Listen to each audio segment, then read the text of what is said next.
I walked back into my own city on parade day and nobody clapped for me. They were all screaming for the hero, shrinking back the second my hood came into view because to them I wasn't a hero.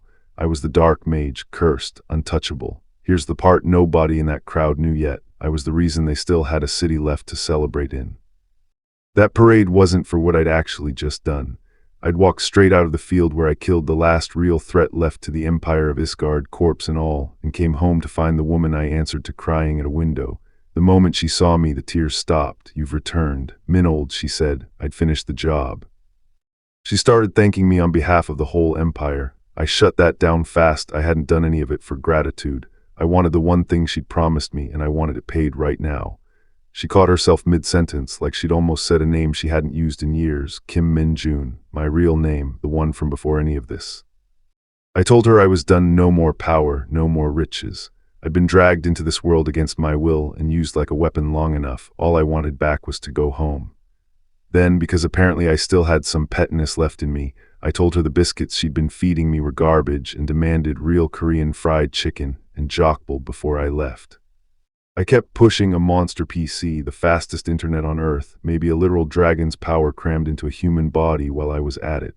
She finally snapped and told me to stop asking for things Isgard couldn't give. Fine, I let it go. She led me to the exact spot in the palace where I'd first been summoned, and the return ceremony began. They called it the Saint's Protection, but it was really a leash, the only thing stopping me from ever turning on her.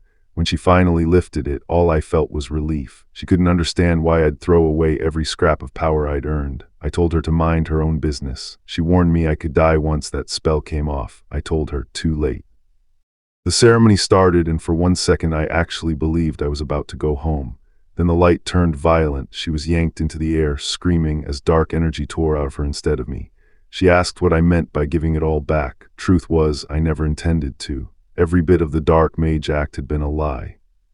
I drilled that gate in secret 1,000 times so I wouldn't need her ritual at all. She warned me dimensional travel, that Reckless would kill me. I told her I already knew. Then right as the ceremony lit up, I turned it on her instead, ripped her power out by the root, and told her it had been a real pleasure knowing her. I never planned on giving anything back. The gate spat me out onto my own bed, and for a second I just lay there shaking, half convinced dimensional travel had torn me apart. It hadn't. I was home. I picked up my old phone, thumbed it on, and felt something settle in my chest for the first time in years. This stupid little screen was mine again. I laughed like an idiot, snapped a selfie, told myself I'd finally clawed my way out of that hellhole. Then I saw the sign bolted to the wall behind me warning about dungeon activity. What I didn't know yet was that soldiers were already moving on my position, tracking something, arguing over why ordinary grunts were being sent after it. 2 years, that's how long I'd been gone. Standing there in my slippers with no Wi-Fi and every store dark, I was almost more annoyed by that than by monsters.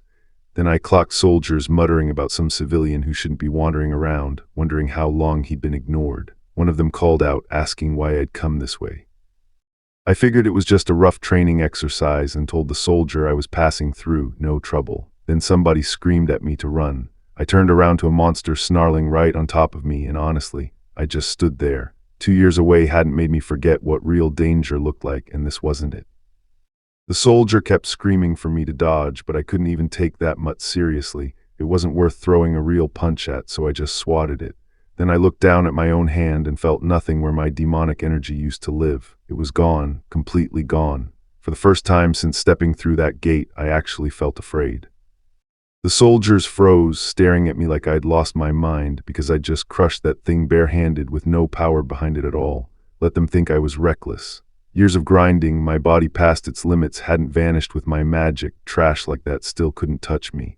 I just wanted to know why a monster like it was even here. I gave the soldiers the short version. Living abroad, I said, in another world entirely. This wasn't the Korea I remembered. Dungeons had torn into my old life when I was just 7, monsters spilling into the streets, soldiers gunning them down like routine. That's when the Awakened were born. Checking my phone, old habit kicked in. I still had the dungeon ranking app installed, server somehow alive. Could this whole broken world really just be some bloated game gone wrong? The soldiers up front weren't sure either, muttering that nothing added up. One finally turned around and asked me straight, what happened to make this place such a mess? So I laid out what I knew. Years back, the dungeons started opening more often, growing bigger with everyone. Then came the real problem, giant monsters, more of them than ever, clawing out of these things. The military couldn't keep up, and whole civilian districts got locked down while they scrambled for a fix. 21, I told him. Wrong answer, that meant conscription was already breathing down my neck. 5 years in the Hunter Corps or 3 in the regular ranks, no way around it. Then my phone buzzed, an enlistment notice, date set for tomorrow.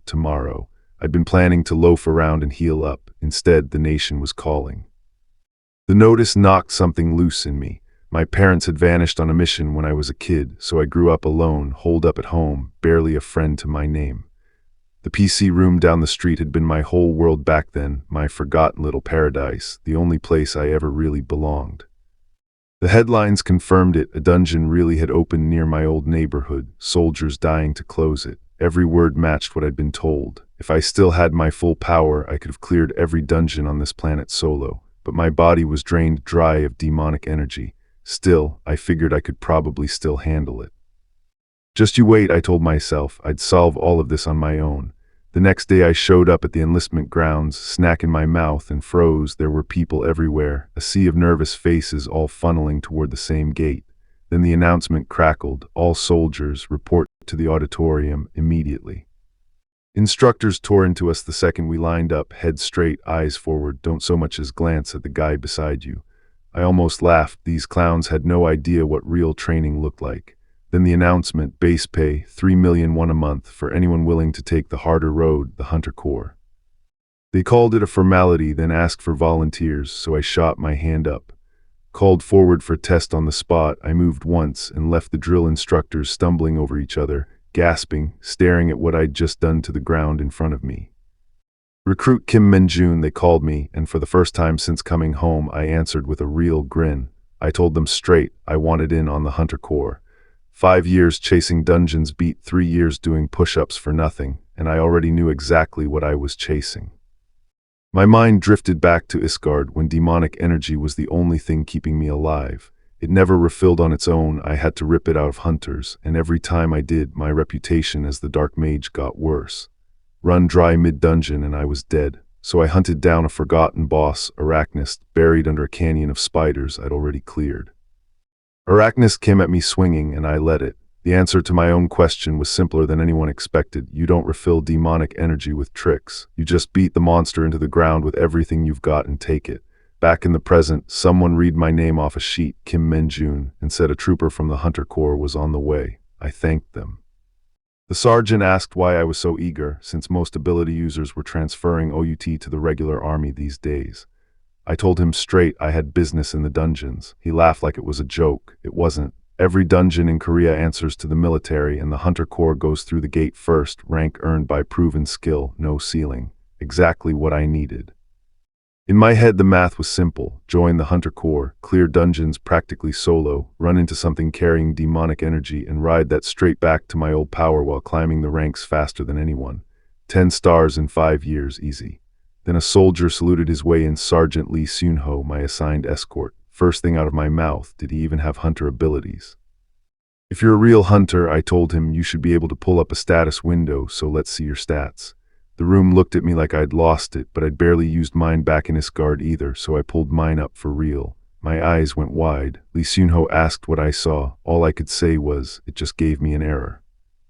What I only found out later was that the training center commander had crossed paths with an old friend's daughter, a recruit named Sun Yunseo, already whispered about as a prodigy. He promised her no favoritism, thanked her for choosing the ranks over comfort, then mentioned, almost as an afterthought, a strange report that had just landed on his desk. He wanted to see it himself that night. I walked into the training center and whistled. Real money had gone into this place. Sergeant Lee Seun-ho warned me not to get ahead of myself. My slot in the Hunter Corps wasn't locked in yet. One test would decide it. Move the stone in front of me. 10 minutes. Prove I had anything worth proving. They called it the Red Stone, a dungeon mineral so dense that a piece that size wouldn't budge for any ordinary recruit. And the officers weren't just testing my strength. Word had already spread that I'd cleared 5 meters in one jump, then somehow returned a status window full of nothing but errors. They didn't believe that either.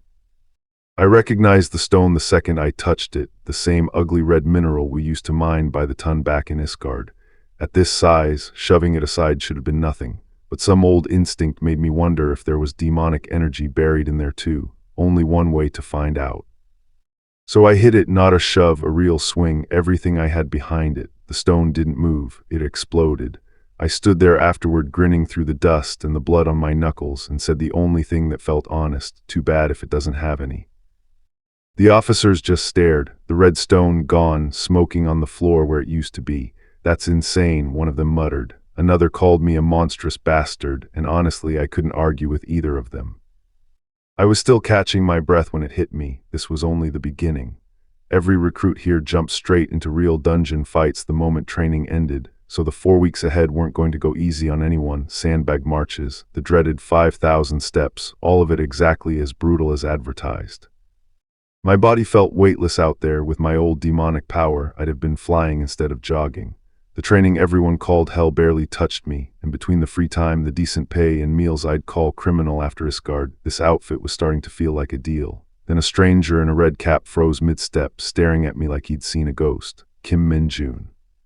Turned out I'd blown through the entrance course in a fraction of the normal time, and the instructors wouldn't shut up about it, though one of them reminded the room that stats mean nothing if you can't react under pressure. The man in the red cap kept his eyes locked on me the whole time.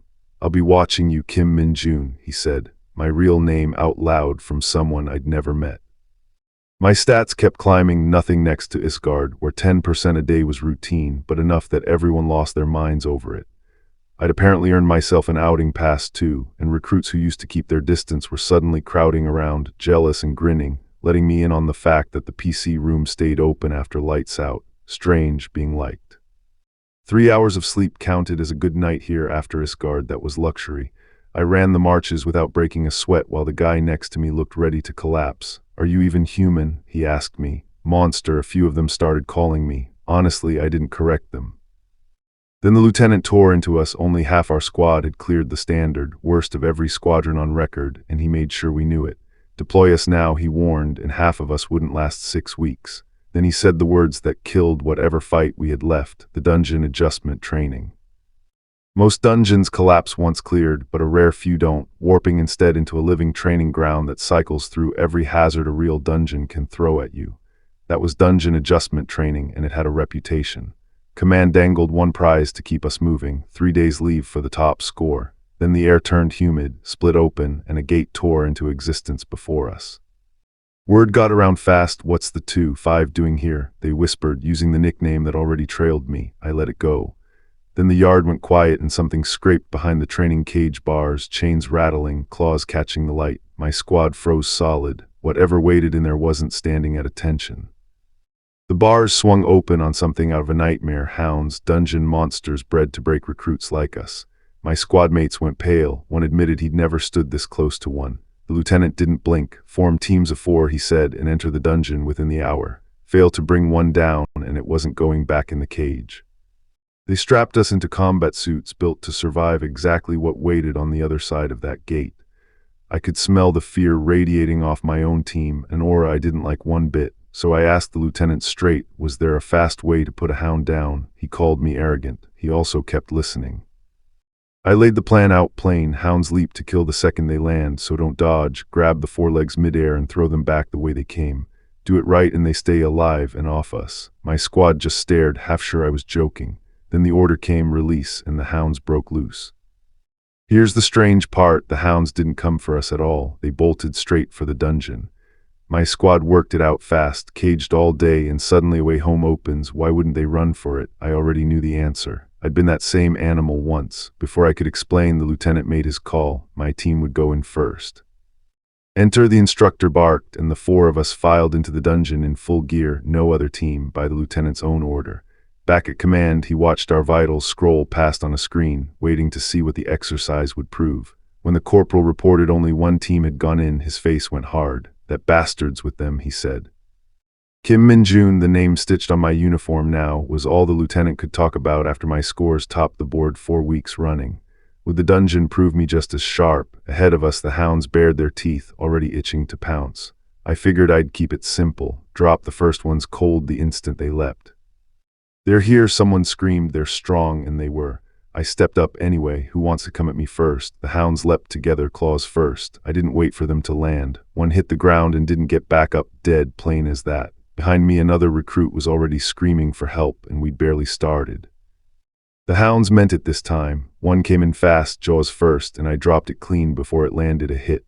Behind me, the instructors murmured about how composed I looked for a recruit, and I caught real suspicion under it.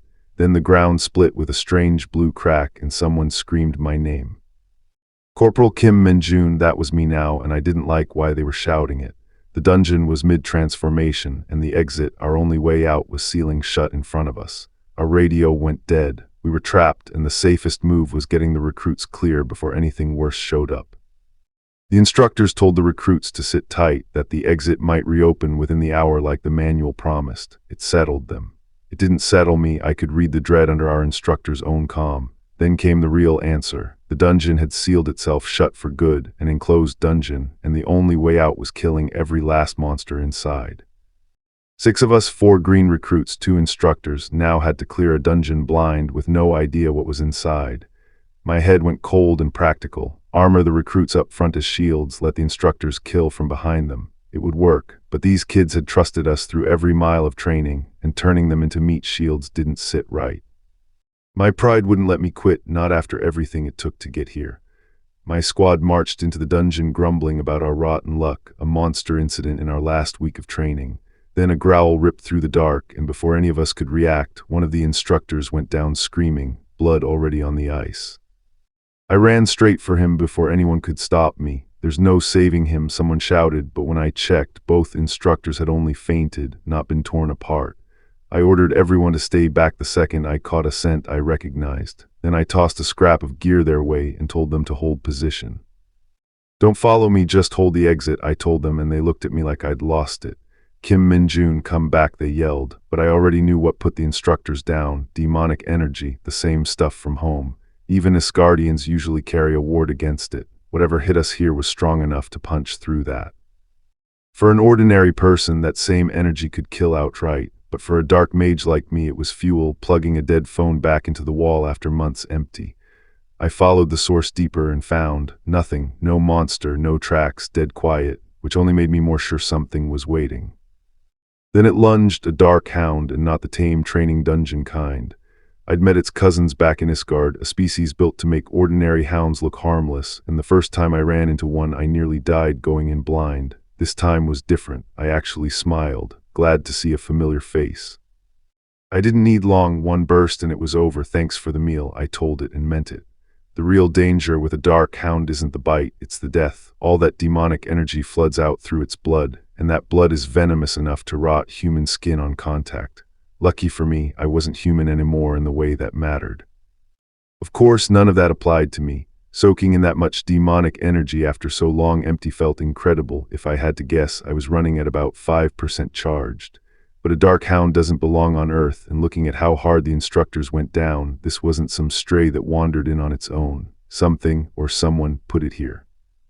Only someone who'd hit the peak of dark magic like me could manage something like this, or the saint with her God-given power. Not a skill just anyone could pull off. Was I overthinking it? Something about it genuinely worried me. Still, I needed a body for my report, and there he was, the instructor, out cold, recruits shaking him, begging him to wake up.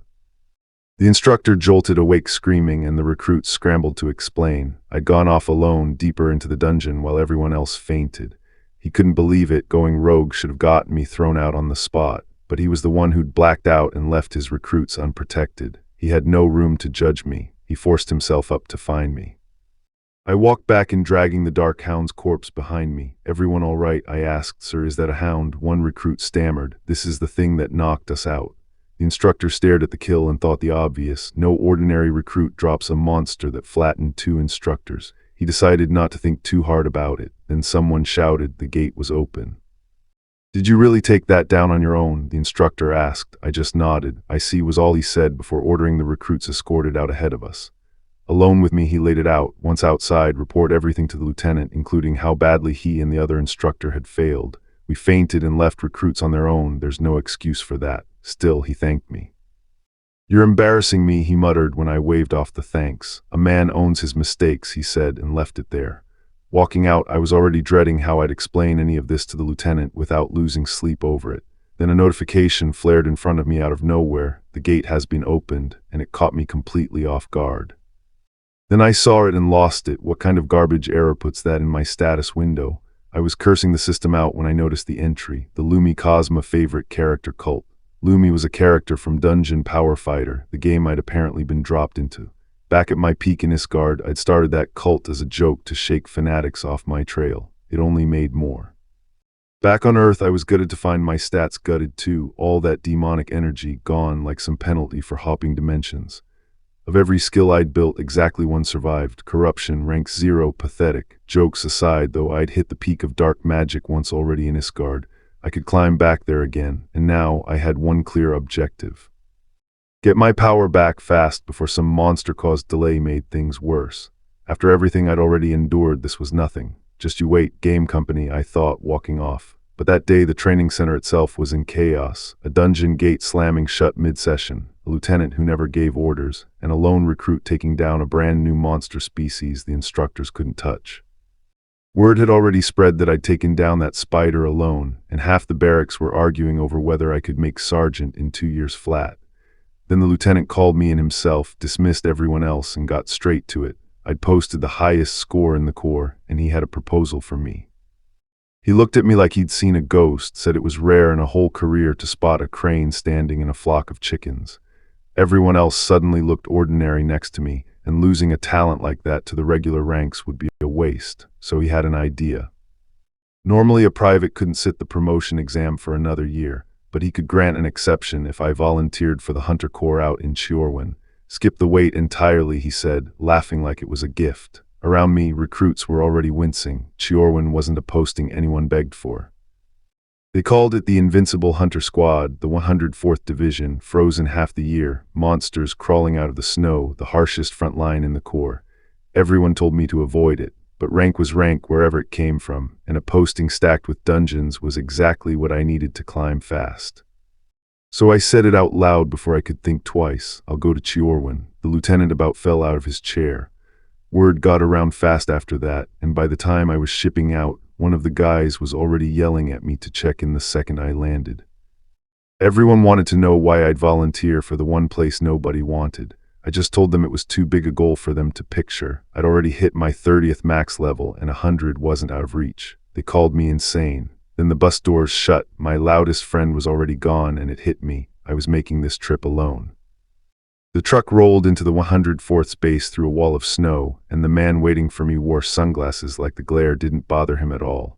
He apologized for the wait, blamed it on the snow. I saluted, gave my name. Then he asked, almost amused, if I knew it was already June. I marched off toward the barracks while the others muttered I was showing off. Alone on a bench, it hit me. Monsters didn't scare me anymore, hazing did. One wrong swing at a superior and I'd land in military prison instead of racking up clears, so I told myself to just endure it. Then the train dropped me into real snow. I'd arrived at the 104th Division, Chiorwan, home of the Invincible Hunter Squad. The moment I stepped into the dorm, word spread fast, fresh meat. 2 recruits, one red-headed and manic, one grinning wide, lit up like they'd found a new toy. When I gave my name, Kim Min-jun, their faces changed. That's the bastard who took down a hound alone, they said. I could already tell these 2 ran this dormitory. They grilled me like an interrogation. Sister, no, girlfriend, none since birth. Unlucky, they laughed. Why volunteer for the worst posting in the Corps when my scores could have got me anywhere easy? Because the front line meant real experience, and real experience meant advancing faster. Then they demanded I show off some talent. I figured, fine, show them something, and maybe they'd finally leave me alone. So I told them 1-finger push-ups. They laughed. Anyone could grind those out all day. But when I planted a single finger and lifted my whole body into a vertical handstand, the laughing stopped cold. Even the toughest sergeant in their platoon couldn't pull that off. For the first time since I'd walked in, those 2 looked like they'd bitten off more than they could chew. A boot slammed the loudmouth out of the doorway. I knew that voice before I turned. Sergeant Lee Sunho, glaring death at the 2 bullies until they slunk off. Then he briefed me straight. These volcanic dungeons ran hot even under the snow, double the damage, double the experience of the training center. He handed me to my new escort, Private First Class Dongjin, and made it clear, once patrols started, Dongjin's word was law. Dongjin seemed friendly enough, introduced himself, then flashed some special permit to get me into the PX. Eat as much as you want, he told me, so I did. Then the bill came, 300,001. I just stood there shaking. Turned out Dongjin wasn't even cleared for the PX himself. He'd used my name and my wallet to sneak in his own shopping spree.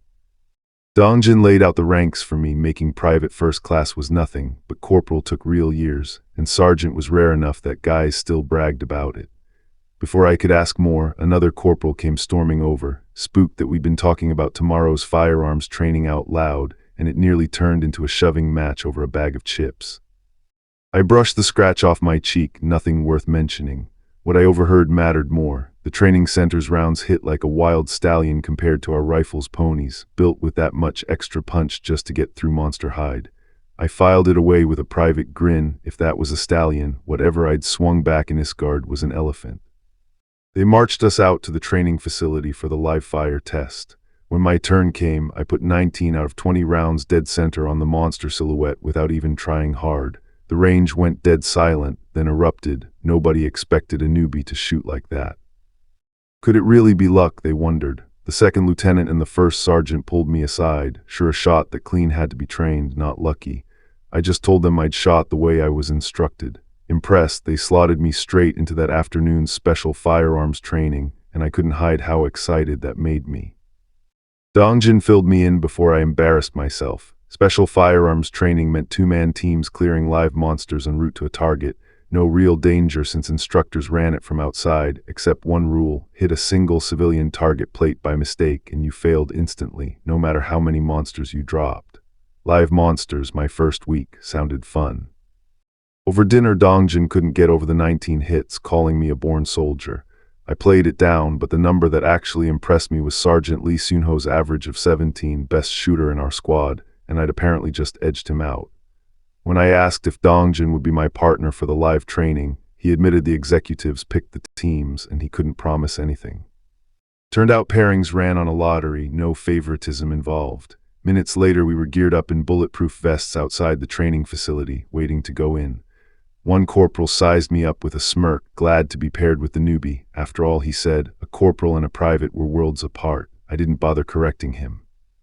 Command paired me with Corporal Kim Shangbeek, and his grin said it all. He warned me not to finish behind him, then wrote me off as a lost cause when I didn't flinch. I'll do my best, I said. Two sergeants stepped up first, elevators dropping them into the real test, a monster-clearing course that was supposed to build hunters, but had quietly turned into a race for pride. Sergeant Kim Moongi and Sergeant Jung Hanryong went first, dropped into lanes stacked with pure luck of the draw. Moongi laughed off one raked toad, then took a second and stopped laughing. Down the other lane, something far bigger rose out of the dark, a desert worm. Both cleared it in the end, but the message was clear. Nobody walked that course without a real fight.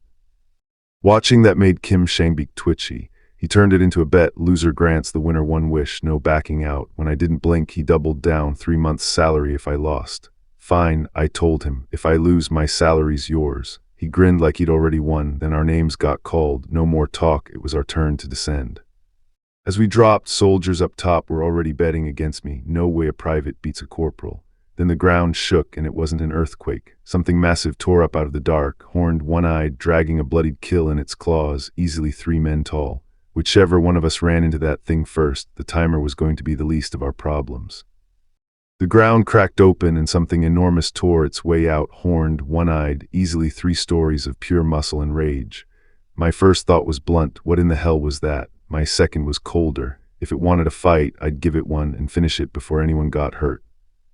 I held back, no sense turning a training monster into paste by accident. It came in swinging, wild and furious, and beside me, Kim Shangbeek was practically hyperventilating over what the hell made this thing so vicious.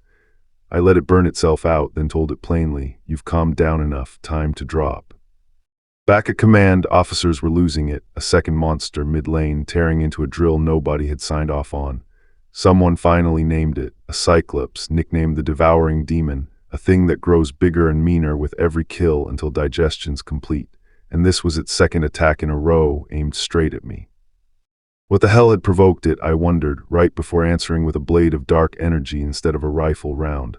Firearms training, technically. Kim Shangbeek just stared, half in awe, half convinced he was watching an active duty menace. Even mid-fight, something nagged at me. The damn thing wasn't slowing the way it should. Then it clicked, this wasn't random. The thing wasn't hunting soldiers, it was hunting my demonic energy, drawn to it like a moth to fire. I cut it down anyway. Meanwhile, topside, an officer was sprinting for the gate in a full panic. Sure, a lone private had no business surviving a cyclops, muttering my name like a prayer, "Hold on, Kim Min-jun." By the time he burst through, I was already standing there, setting the test stone down like nothing had happened. He just gawked. Word spread fast, a private had dropped a cyclops solo, and back at camp, Kim Shangbeek scrambled to call the bet off, insisting he'd faced 2 monsters to my 1, conveniently skipping which of us had almost died. Turns out word travels fast in the Hunter Corps. Kim Shangbeek, the corporal who'd bet his salary against me, got dragged in front of the others and torn into for trying to save face by leaning on another private instead of owning the loss. Nobody was buying it, not after what I'd walked out of alone. Even Sergeant Lee Soon-ho, my handler, wasn't safe from the ribbing. Turned out he'd pulled the same rank-flexing trick on his own seniors once. It was almost funny, until I caught the red-capped instructor watching me again, the one who already knew my real name. He didn't look amused. He didn't say much, just a warning wrapped in a threat before he walked off. Later, alone with Sergeant Lee Soon-ho, I learned his own 2 ranks had jumped overnight, a special case, he said, from a mission gone sideways that he'd handled solo. So I asked him straight, how does a nobody like me get fast-tracked? Rescue a civilian, he said, or pull off something outstanding in a monster hunt, though the call was always the commander's, always subjective. With the border gone lawless since North Korea vanished, opportunities weren't rare. I just needed one loud enough to notice. Before I could finish the thought, the alarm cut me off, a full mobilization, a swarm of monsters bearing down on the oil reserve. Middle bats, they were called, agile, weak alone, but they spat fireballs, and enough of them over a reserve like that could level the entire camp. I grabbed my gear and ran. The sky over the depot went black with them. Nobody wanted to fire first. One stray shot near that much fuel and we'd all go up with it. Everyone just stood frozen, waiting for the bats to make the first move, so I stepped forward. Someone had to draw them off before that happened. They ordered me back, no gear, no business going near that many monsters alone. I didn't listen. If experience points and a shot at advancement were waiting out there, equipment could wait. I let my demonic energy loose on purpose this time, and felt every one of those bats turn toward me at once. Just like the Cyclops before them, they couldn't resist it. Demonic energy pulled monsters like a magnet, and now I had a whole swarm converging on one target. Fine by me. You're all mine, I said and grinned.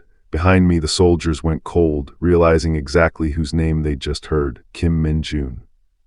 They screamed at me to fall back, called it suicide to stand there like that. I ignored them.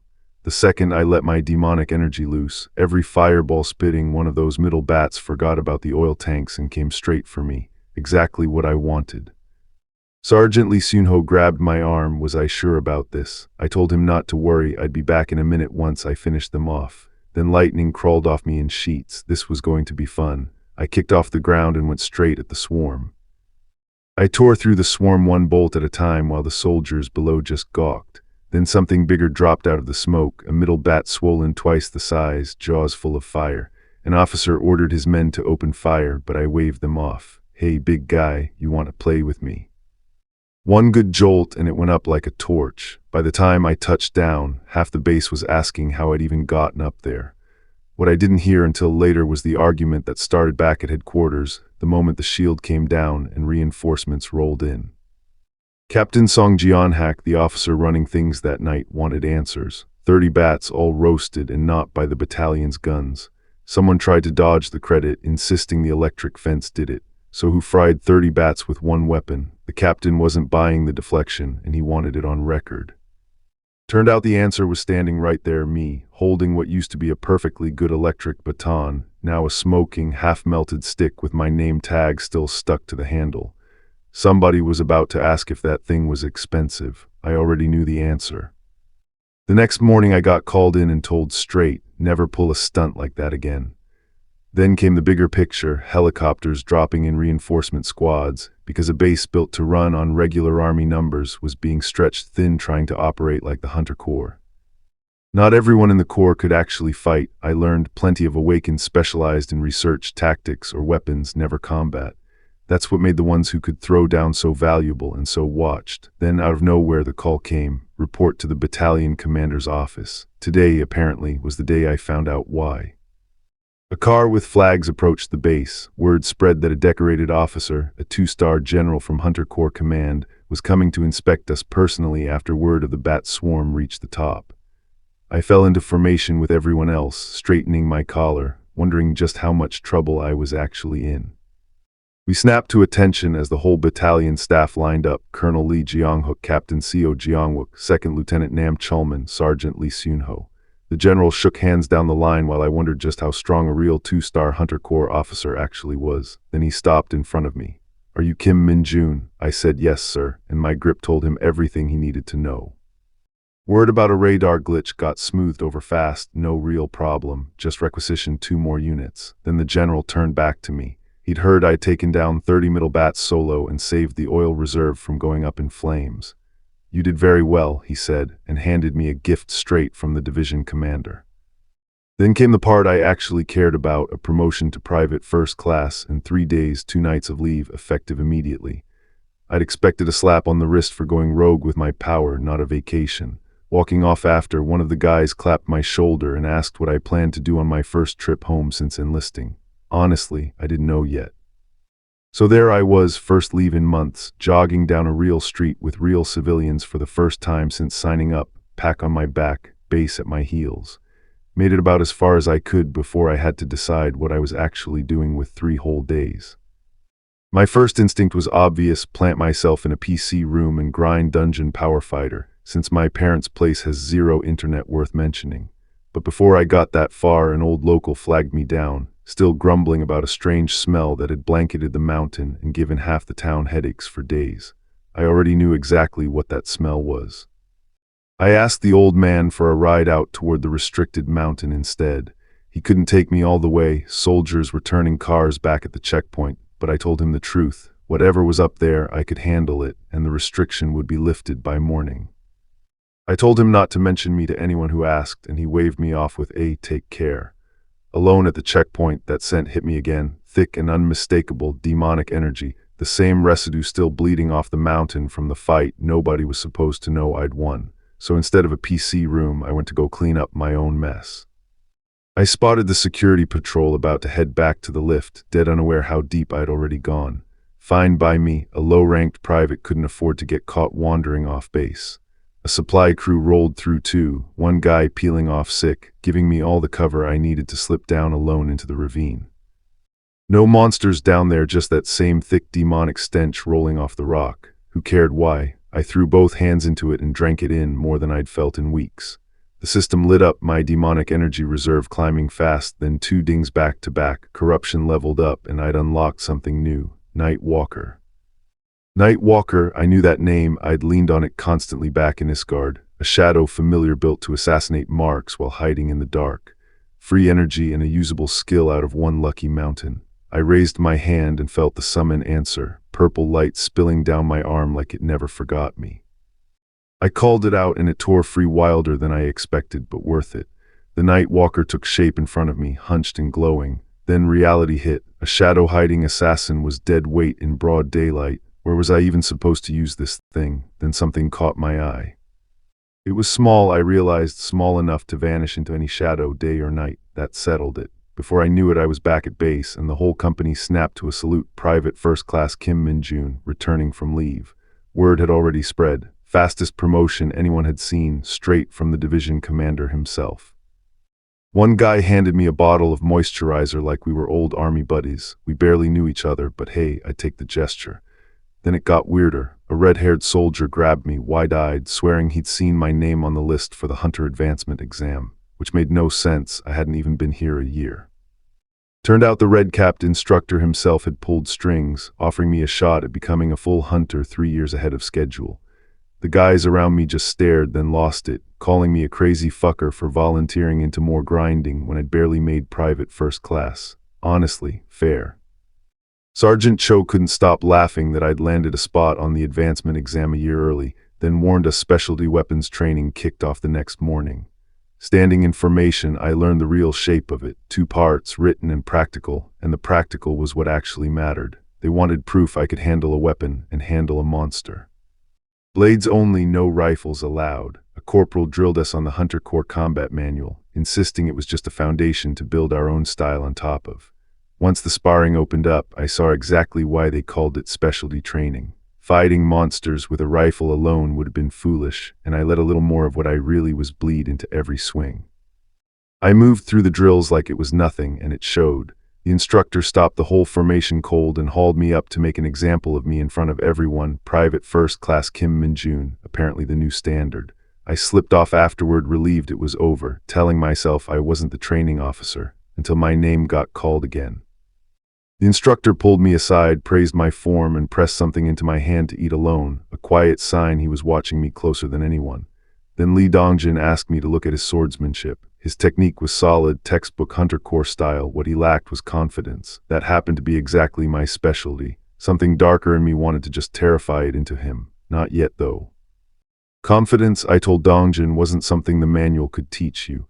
I thought back to a fight from my past, a demon lunging, eyes lit red, and me already inside its guard, blade singing before it could land a hit. That was the difference. When it counted, I didn't just survive. I decided right then I'd make him a top-tier hunter too. Saturday came fast, the day of the advancement exam. The call went out over the loudspeakers. Anyone scheduled for testing, report to the training ground now. We fell into formation, reported headcounts company by company, then loaded onto buses. Wherever this exam was held, it wasn't going to be in our own backyard. On the ride over, the guys buzzed about one thing. The 4th Battalion was showing up, which meant female hunters in the crowd. One guy bragged he'd drilled his weapons form for a year just to impress them. I just shook my head. We rolled through the gates of the host division's base and filed straight into the written exam room. Roll call started and one name kept coming up empty: Private Cho Jianwook, still missing from the 3rd Battalion lineup. Everyone else got sent ahead to the exam room while he scrambled in late, catching an earful for it. Once we'd all filed in, a duty officer stepped up and welcomed us, said we'd all worked hard to get here, examiners included. The lieutenant colonel running things laid out the point, not just handing out promotions, but pitting 3 divisions against each other. Then he dropped it. Recruits from the front lines were sitting the exam a year early, by special exception. The whole room started murmuring, jealousy dressed up as gossip. I already knew exactly who they meant. Somebody clocked my name off my tag and snapped a salute my way like I outranked the room. Captain Jiang Sangchial took over. Strength, agility, stamina, 3 tests starting with strength. Simple, he said, push the wall of muscle in front of you back 1 inch inside 60 seconds. Why were all these exams built like this? I watched the first private step up and slam into him. One by one, the recruits ahead of me got wrecked. Kim Yi-hyuk, 0 points, disqualified. Jang Dawan, Sun Yona, names and numbers gone just as fast. Then Sun Yunseo stepped up and just ran full out and stuck a clean 50. Pass. Word going round was her father was the division commander. Then they called my name.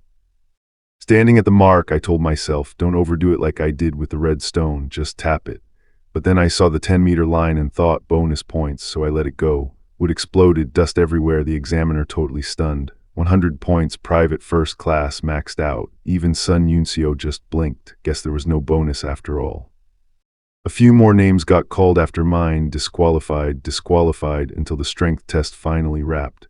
No breaks, they said, straight into the next one, the ability test. Everyone who'd washed out filed out the back, and the rest of us braced for whatever came next.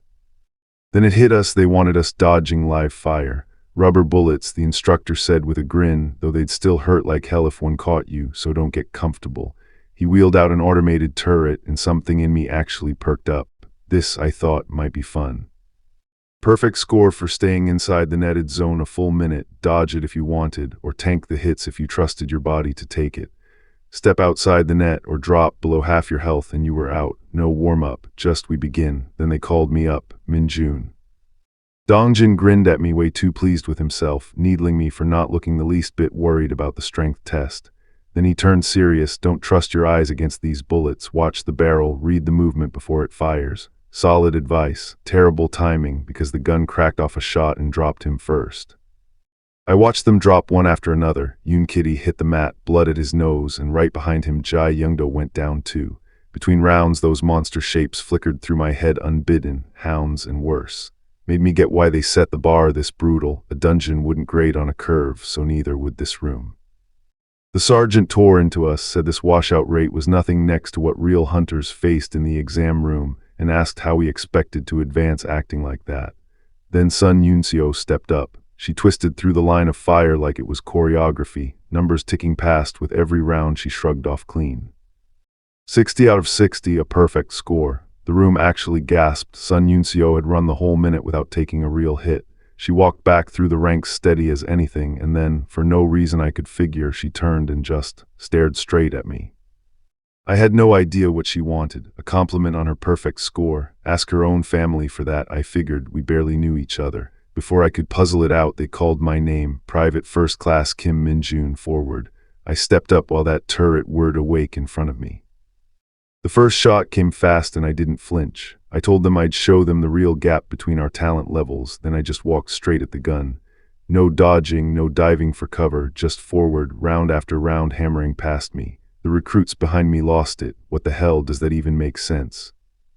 I kept walking straight through it, and the whole room went dead silent, dumbfounded.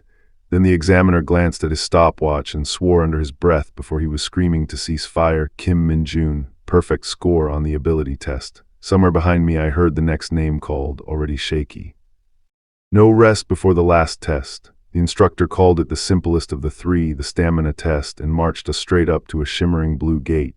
We were dropped into an empty, shifting dungeon with one job: reach the checkpoint, get our hands stamped, and make it back inside 40 minutes. Only after we started did it hit us. Nobody told us how far the checkpoint was, just how long we'd be marching. Everyone paced careful, stifled, scared to burn out early. Part of me wondered if I should just sprint ahead and be done with it. Then something sparked at my hand, demonic energy stirring, and Yunseo's eyes snapped toward me again. Yunseo tore through the shifting dungeon like she had something to prove, and I felt her eyes lock onto me the second my demonic energy flickered. I see, she was thinking. I grinned back. Was she seriously trying to size me up mid-test? Then the passage buckled behind us and half the squad went stumbling. I guess there isn't much to this, I muttered without thinking. Yunseo spun around. What did you say? I laughed it off, told her I was just talking to myself, couldn't help it. We pushed on gasping, and the moment we both cleared the checkpoint, someone called out that she'd made it too. Word around camp was that Yunseo was a general's daughter with monster stats, and everyone tiptoed around her, half polite, half starstruck, already betting her military life would be easy. She just stood there, quiet. Then something flared red at the edge of camp, and I heard someone mutter, "What's up with that guy?" They meant me. White team takes it. I'd hauled down the blue team's flag myself, and the instructor called it flat out, a new record for the whole training center. My squad ate it up, cheering like I'd pulled off something superhuman. Across the field, Yunseo just stared at me, and for once she didn't look annoyed. She looked stunned. Back in the barracks, the story had already spread. Some recruit broke the flag record clean, solo, in barely a minute. "It's Kim Min-jun," one of them said, and Yunseo's head snapped up like she'd been struck. "It's him," she thought. My name was starting to travel faster than I wanted it to. The whispers kept spreading how I'd finished that course without breaking a sweat. I didn't catch what happened next, but I heard about it later. That same night, Yunseo's mind drifted back to when she was a little girl, watching a hard, unyielding man walk away from her without looking back. What I only learned afterward was the promise behind that memory: I will become strong, like father, young Yunseo had vowed. Years on, sitting before the training center's battalion commander after 4 weeks of training, that promise came due. With her grades, she could request any division in the Corps. Where did she want to go? What I learned later, Yunseo turned down a transfer to her own father's division, the 107th, under General Sun. She hadn't enlisted to borrow his name. She wanted to prove she didn't need it. She also owned up to something uglier. The jabs at me were never about rank. They were jealousy, so she decided to stop being petty and just say so. She tried apologizing mid-run. I told her to save it and just move. Her time was too good to waste on me. We hit the checkpoint, got stamped in, and turned straight back around. The poor sergeant running the post looked ready to strangle us both for slowing him down with the theatrics. We crossed back in under 29 minutes, first place. Yunseo landed right behind me at 32. The officer reading the results just stared at my sheet. Perfect marks, straight across every category, strength to stamina. Then he dismissed the whole company for the day like it was nothing. Word about my scores got around fast, and not everyone took it well.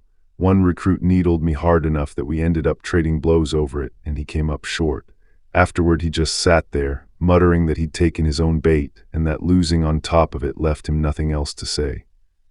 Yuncio fixed her beret, squared her shoulders, and walked off to report in. Wherever she landed next, it was going to be on her own terms, not her father's name. That was the last I saw of her for a while. The written half of the exam was behind us. Next came specialty weapons training at the 10th Division's 2nd Practical Examination Center. Blades only, one recruit at a time, against real monsters. Something scaled and snarling lunged at me first. I didn't wait around. One clean cut and it dropped before it finished its snarl. The blade trials kicked off with Li Dongjin, the same private first class who'd once swindled me into paying for his shopping spree, and it turned out the guy could actually fight. He carved through his goblins clean and walked away with a near-perfect score. The written half barely mattered. Follow the Hunter Corps manual move for move, and nobody cared how much damage you actually did. But there was a second half no manual could fake, the ability to handle monsters, real goblins, no textbook to hide behind. Dongjin barely scraped through in 7 minutes 50, and when the dust settled he was flat on his back, drenched, staring at nothing. I could see it plain as day. For all his polish, the guy froze every time a kill was actually on the line. Watching him walk off, I couldn't help wondering, didn't he trust his own skills at all? Then Dongjin found me before my turn. "Don't be discouraged," he said, all smug. "I'm about to make corporal." Then the grin turned ugly. He promised he'd tear me apart piece by piece to fix my bad habits. Everyone around us went dead quiet. So there I was, staring down 3 goblins with the one weapon I'd picked, a baseball bat. I could hear the sergeant behind me muttering that a guy with perfect stats had no business bringing something so dull. Honestly, he wasn't wrong to worry, but I wasn't after finesse. All I needed was impact.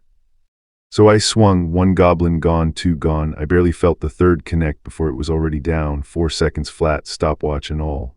The whole yard went dead quiet, then erupted. A recruit with a perfect score on every single test, and now this. I couldn't resist milking it, arms up, chest out, behold me. Half of them just stared like I'd lost it. The whole company was buzzing after the scores came back, and somehow I was the one getting slapped on the back the hardest. My battalion commander was thrilled. A private first class posting a flawless combat score doesn't happen every year. They were already joking about handing me sergeant stripes early. Then Dongjin, still smug about his own scraped-together pass, rounded us up. Next stop, more specialty weapons drills. I hadn't forgotten Yuncio either. She'd torn through the ability test like it was nothing. Of course she made the cut. What I didn't expect was her walking up afterward to apologize for staring me down during the stat test. I didn't take it well. "Do that again," I told her, "and you're dead." She froze, then stormed off. What she muttered under her breath, I found out later, was that I was a crazy son of a bitch fair, honestly. Back on the bus, the guys wouldn't let it go. They'd noticed her watching me, even during the stat tests, and wanted to know what was going on between us. I just shrugged it off. She provoked me, so I put her in her place. That answer did not land well. Suddenly I was the guy who'd apparently stomped all over his own dream girl, and they wouldn't drop it. I set the record straight. She wasn't my dream girl. When they pushed for who was, I just said it, Lumi. Blank stares all around. None of them had any idea who Lumi Cosma even was. I had to explain Lumi Cosma, the untouchable beauty from Dungeon Power Fighter, the game I was apparently now living inside of. They laughed it off as a joke, but that name would matter more than any of us realized. Because that same night, back at the base, something else was already being unpacked in the dark, and an alarm was about to go off. Back in the barracks, that reward turned into a feast for the whole squad, just guys eating together, nobody staring at me like some freak for once. Sergeant Cho clocked my 3 stripes and grinned ear to ear, swearing I'd make sergeant before the year was out. Then the 2nd squad got called to the lounge. My perfect score on the advancement exam had already reached the company commander's desk. Sergeant Lee Seunho showed up hauling a crate of beer, a personal gift meant for me. Cho tried to grab a bottle for himself. Seunho shut him down cold. Cho called him an asshole, and honestly fair. Cho wasn't wrong to be suspicious. Our squad leader had clearly known what I could do before he ever transferred me in, and rode my score to look good himself. Once the barracks went quiet that night, I slipped outside alone, raised my hand, and said the word I hadn't spoken in a while: emerge. Out of the dark came my newest summon, not an assassin this time, something built for a completely different job. I needed eyes and ears, not a blade, so I gave the little shadow imp its assignment: forget killing, start gathering information. Follow anyone who looked high-ranking, and don't get seen doing it. I told it to flag anything strange, especially if demonic energy was involved, then watched it dart off, way too pleased with itself for my comfort. If anyone on base spotted a shadow creature loose on the grounds, they'd sound every alarm we had, and that's exactly when a voice behind me asked what I was doing out here. It was just Lee Seunho checking if my tolerance was low since I'd stepped out for air. I laughed it off. Dark mages don't get drunk, poison or booze burns out the instant it lands, but I kept that to myself. He congratulated me on the advancement, warned me not to get comfortable, then walked me back, by the book to the core, but I didn't mind it. The next day, word came back from the instructors themselves. My run through the ability to handle monsters test had set a new record, 4 seconds flat, the best they'd ever clocked. One old sergeant admitted he'd expected me to wash out like everyone else. Instead, I'd blown past every expectation they had. What I didn't know yet was that officers 3 ranks above me were already talking about me like I was some kind of legend in the making. Corporal in under a month, first one into the fire against that whole swarm. One of them said it flat out. It was only a matter of time before the entire Hunter Corps came asking questions about me. And when that happened, he said, the Hunter Special Forces Brigade would start watching too. Meanwhile, somewhere I hadn't even heard of yet, a commander was riding out toward the front, talking about the monsters the Hunter Corps had turned into legends. Maybe a new one was about to be born in the ranks, he said. Out past the dunes, something huge was already roaring, waiting. By the time I reached the ridge, they'd already gathered goblins, orcs, packed 3 deep in every direction, snarling at each other before they even noticed me standing there. I didn't draw anything. I just asked them straight, were they finished gathering, because I only wanted to do this once.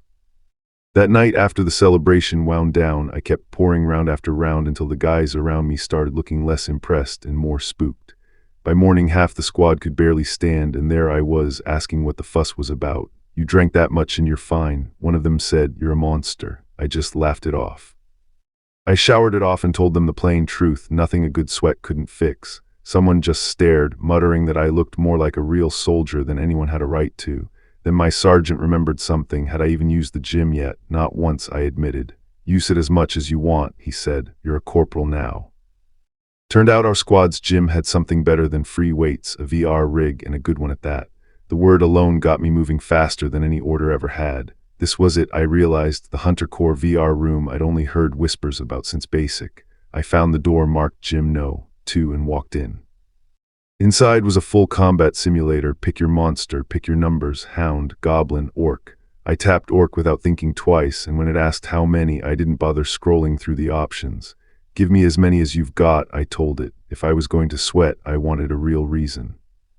The system flashed a warning. I'd already hit the max monster count it allowed, Tusk. I wanted the full Warriors game power fantasy, damage numbers and all. I picked my weapon, snapped the visor down, and the simulator's startup klaxon blared, initiating the battle. The world dropped me into a canyon under a hard desert sun, so real I forgot it was fake.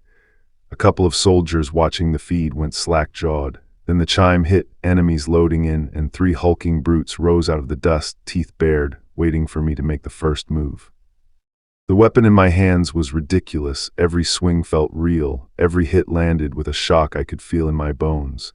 I tore through the pack laughing, daring more of them to come at me. This wasn't training anymore, it was pure joy.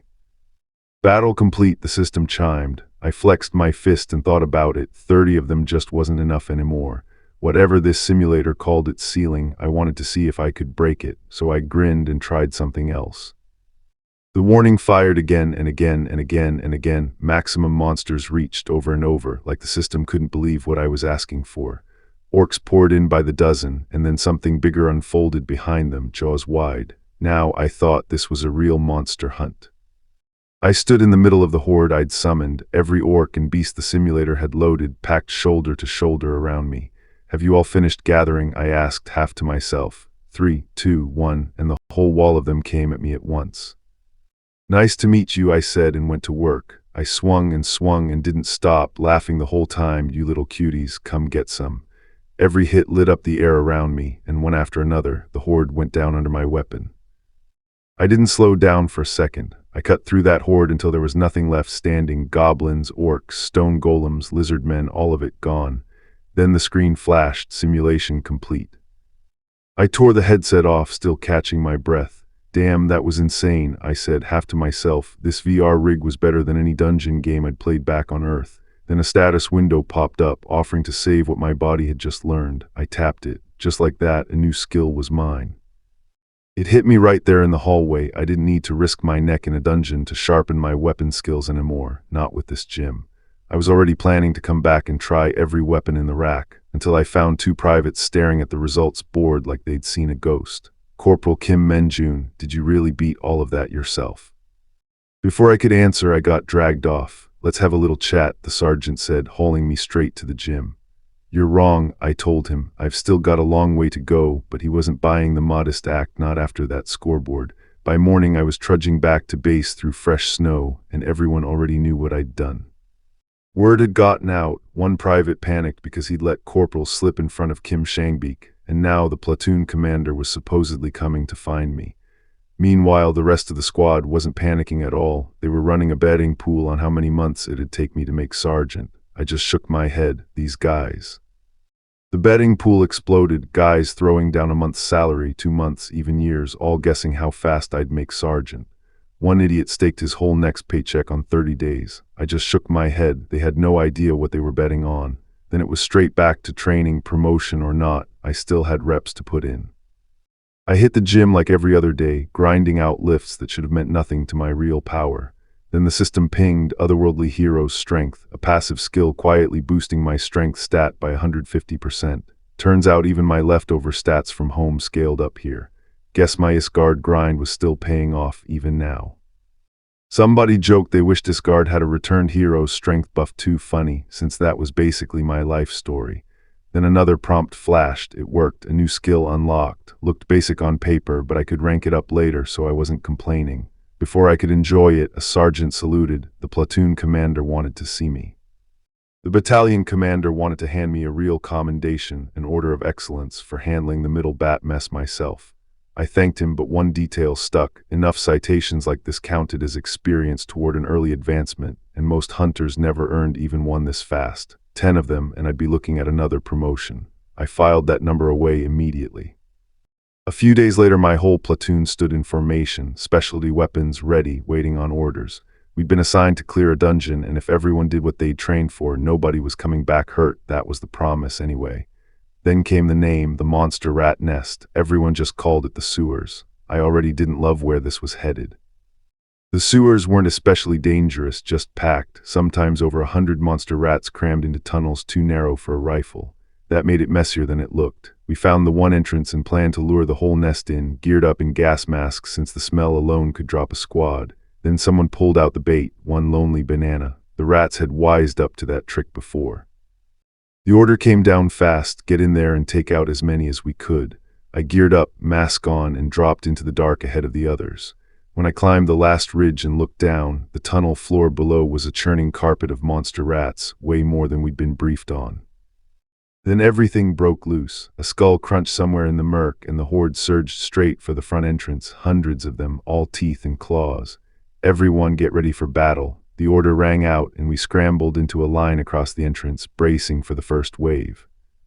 Front line fall back to the rear with the vice commander. Someone barked, and the lead squad peeled back. In the middle of it, a couple of guys started a side bet on who'd rack up the most kills. Loser buys the PX run. Cute. Then the rats hit our line, and the betting stopped mattering.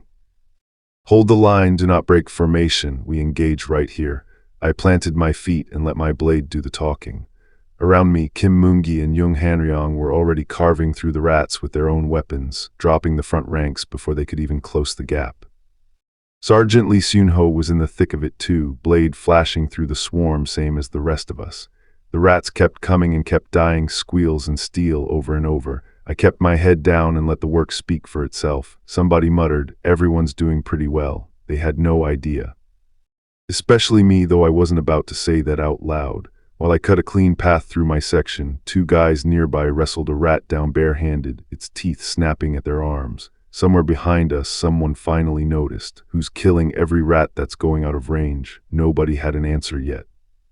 Watching them cover that much ground on their own told me something. You don't get that good by slacking off. Lee Dongjin, of all people, was holding his own out there, finally putting his training to real use. Then a shout cut through it all. "We need one more person over here. I'll be right over."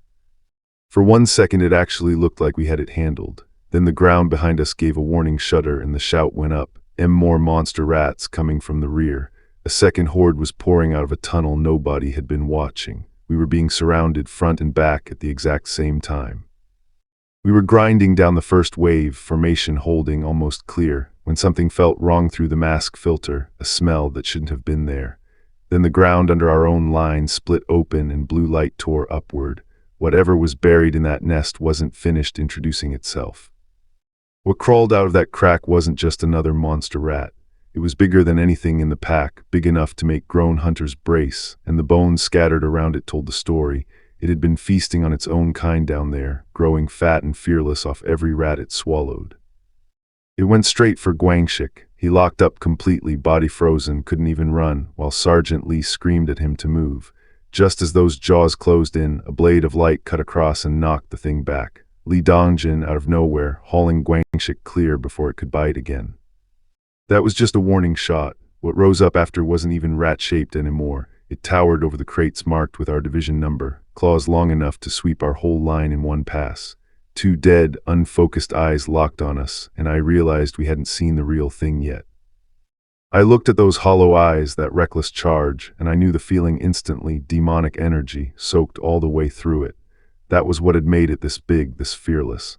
I stepped in, cut it down in 3 clean strikes before its next roar finished, then gave Dongjin a nod for keeping Guangxik breathing long enough for me to end it. While the platoon scattered, more rats kept boiling out of that tunnel, and I couldn't fight them at recruit speed without giving myself away. So I cut loose real magic, freezing and blasting through the stragglers in seconds. Thanks for the workout, I muttered to the last one. Then it hit me. I just used everything I had out in the open, and I was worried somebody might have seen. Once the tunnel went quiet, I drained what was left. Demonic energy poured off the corpse into my hands, and the system chimed in energy gained. Not bad for a mutant rat. Every reserve I'd burned through since Earth needed refilling somehow, and this thing was, against its will, paying some of it back. I figured I'd put it to better use than it ever did.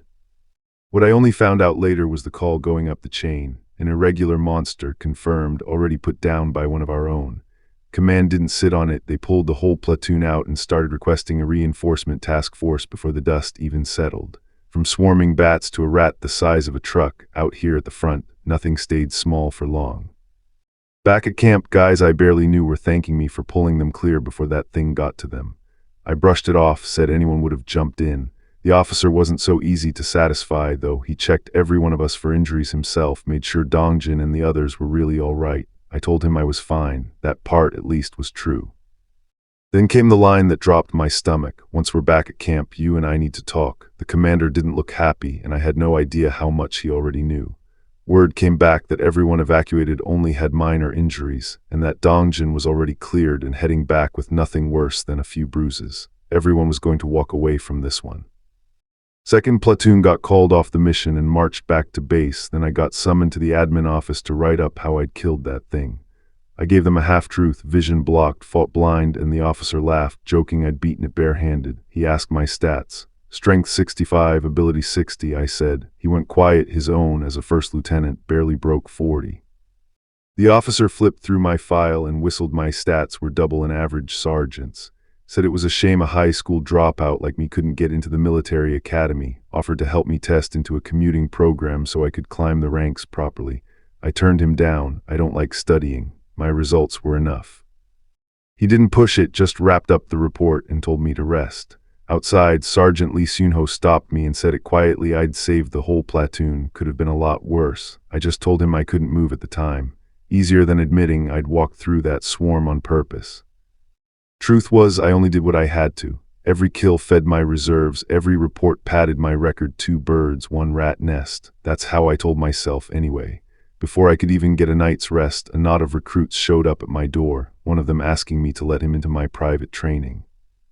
Dongjin was the one asking, said he'd seen what the training did for guys like Guangxik, still bandaged head to toe from the rat nest, and he wanted in for real. Guangxik grilled him first, then turned serious, apologized outright, and admitted he wanted in too honestly for the sergeant's stripes. Everyone looked to me for the final word. I wasn't about to hold a grudge. We were both alive because of each other, plain and simple. But I couldn't resist one condition: act like a pigeon for 24 hours and I'd reconsider. Guangxik about lost it, then gritted his teeth and did it anyway, cooing in front of the whole squad while Dongjin just stared. I laughed so hard I nearly lost it. While I was busy making a grown man cluck like a bird, something else was moving back in Isgard under a full moon. I'd only piece it together much later. A prisoner dragged a stone slab through the snow while a woman in white looked on, an armored guard at her side. Good work was all she said. I still don't know what that stone was for.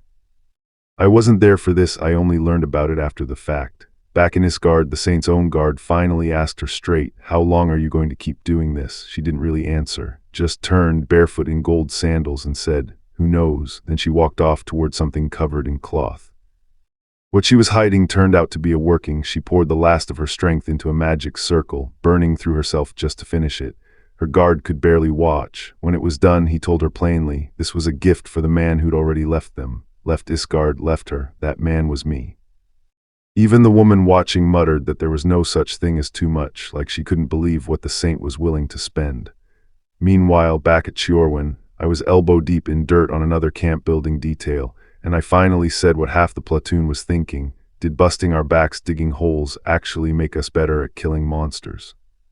Then the trucks rolled in hauling something the squad had nicknamed Stettel, because nobody could say for sure if it was stone or metal. It was denser and heavier than it looked, and hauling it nearly broke my back. When I started explaining what dungeon it actually came from, someone cut me off mid-sentence, and I just let the joke die there. 10 minutes into our break, the sunglassed officer strolled up looking way too pleased with himself. He'd heard something at division headquarters while picking up supplies. A tin can dungeon had turned up in the 10th Division's territory. The second those words landed, half the platoon looked like they'd seen a ghost. Turns out some of them had already survived 2 of these deployments and were begging not to go a third time. I just smirked. I already knew what a tin can dungeon really was. Bigger than normal, packed with extra monsters, but no boss and nothing truly dangerous inside. Just alive classroom hunters used to rack up real battle experience. Someone caught me muttering to myself and asked who I was even talking to. They called it Hunter Field Maneuvers, and the whole platoon flinched like they'd been slapped. Nobody wanted another dungeon after what happened last time. Then the training officer barked that it was divisional, a chance to rack up accomplishments. Accomplishments, now that got my attention. I couldn't help but grin. Being posted on the front lines meant more chances like this one. I wasn't about to complain. Then out of the corner of my eye, something shifted in the dark, 2 pink eyes watching me. Someone nearby caught it too and froze, asking why it was there. My heart skipped until I realized nobody had actually seen a thing. Relief. Word came down before I could relax, a request for reinforcements. Another irregular monster, and the dungeon it came from had opened inside a restricted military zone, not some civilian block. 2 of the investigators sent in had already been knocked out cold. Whatever kept spawning these things lately, it wasn't normal, and it was getting worse. Command's answer was simple: pull every hunter off the restricted site, let regular soldiers hold the perimeter, and throw everyone at the new dungeon that had just opened in a civilian district instead. Fine by me, because when those pink eyes flickered again in the dark right where I stood, I already knew exactly whose energy they were answering to. So while everyone else scrambled toward the priority call, I planted a boot on the thing myself and finished it quiet. Request a day off to deal with my own mess, please. I'd rather just handle it and let them think the problem solved itself. Leave came through, and for once I let myself enjoy it, packed my gear, caught my own reflection in an old photo of family I hadn't seen in a while. I'd spent every shift at the camp build hauling more steel than the rest of the squad combined, and one of the guys finally clocked it. I'd been rushing to clear the work before my day off even started. Same guy caught up with me before I left. "You really are something else," he said, then dropped the real reason. My listed home address sat inside a restricted zone, so where had I actually stayed last leave? I admitted it, a PC room. He wasn't surprised. Instead, he held out a key, his parents' empty apartment, mine to use whenever I needed a real bed. I turned him down out of habit, but he insisted, so I took the key. Anything beat another night in a PC room. We said our goodbyes, and once I was finally alone, I let my guard down for a second, then pulled a stray file across the desk out of idle curiosity. A name stopped me cold: Choi Yunpyo, both parents listed missing. I geared up in the same black hoodie I always wore for jobs like this. No orders, no backup, just me deciding the job needed doing. No leave request, no explanation to anyone. I caught a bus alone all the way out to Yanggu County, because the fewer people who knew about this, the better. Command had already cordoned off the area, soldiers sealing a 1-kilometer perimeter around some deserted school. under orders to keep everyone back, everyone except me. I slipped past their line without a sound and crouched in the dark, watching them work. Getting in was never going to be the hard part. And there it was, past the barricades, the rift itself, glowing blue. I wondered what I'd find inside this time. My scout should have flagged the monster type first, but no use complaining now. Worst case, I told myself I'd just run. Then I stepped through and the dungeon swallowed me whole. Inside, the air hung thick and wet, dead trees dripping around me. I hadn't gone far before I found a blade jammed in the dirt, abandoned mid-fight. Somebody else had already tangled with whatever lived here and lost by the look of it. Then I felt eyes on me. "Hey," I called out. Whatever was hiding wasn't hiding well. I told it to quit stalling and show itself, and the tree line answered. Something huge tore out of the dark straight at me. It landed low, hunched, snarling. A goblin, maybe, or a kobold. Either way, it was bigger than anything I'd fought before. I asked myself the obvious question: why was this thing so much bigger than it had any right to be? I already knew the investigation team sent in ahead of me had barely made it out alive against it. Fair enough, I thought, rolling my shoulders. Then it came at me at a dead sprint. I cut it down with a burst of blue energy, hard enough that it should have ended right there. It didn't. The thing reared back, roaring like it couldn't believe I was fighting back, and came at me again with purple light howling around its fist. I just shook my head. "You really are quite sturdy," I told it. It even caught me in the foot. I'll admit that one stung. I kept taunting it anyway. "Hey, watch out," dancing back as it hauled itself up, crackling with dark energy. Corruption, my one skill, kicked in right then, and I felt its demonic energy start pouring into me instead. I met its next charge head-on. The thing kept swinging and I kept meeting it, blade against claw, until it actually smirked at me mid-clash, like landing a hit on me meant something. So I gave it something to really think about, a burst of raw dark energy that rocked it clean off balance. Its confidence didn't survive the impact. Everything I'd fought since coming back had felt like swatting ants. This thing was actually making me work. I closed in with both blades and started pulling its demonic energy straight into me while it screamed. It should have dropped right there. It didn't, but dead man walking or not, a bug's still a bug. It roared something like, "Why keep fighting a fight you're going to lose?" And I roared right back, more furious about what its claws had done to my new clothes than anything else.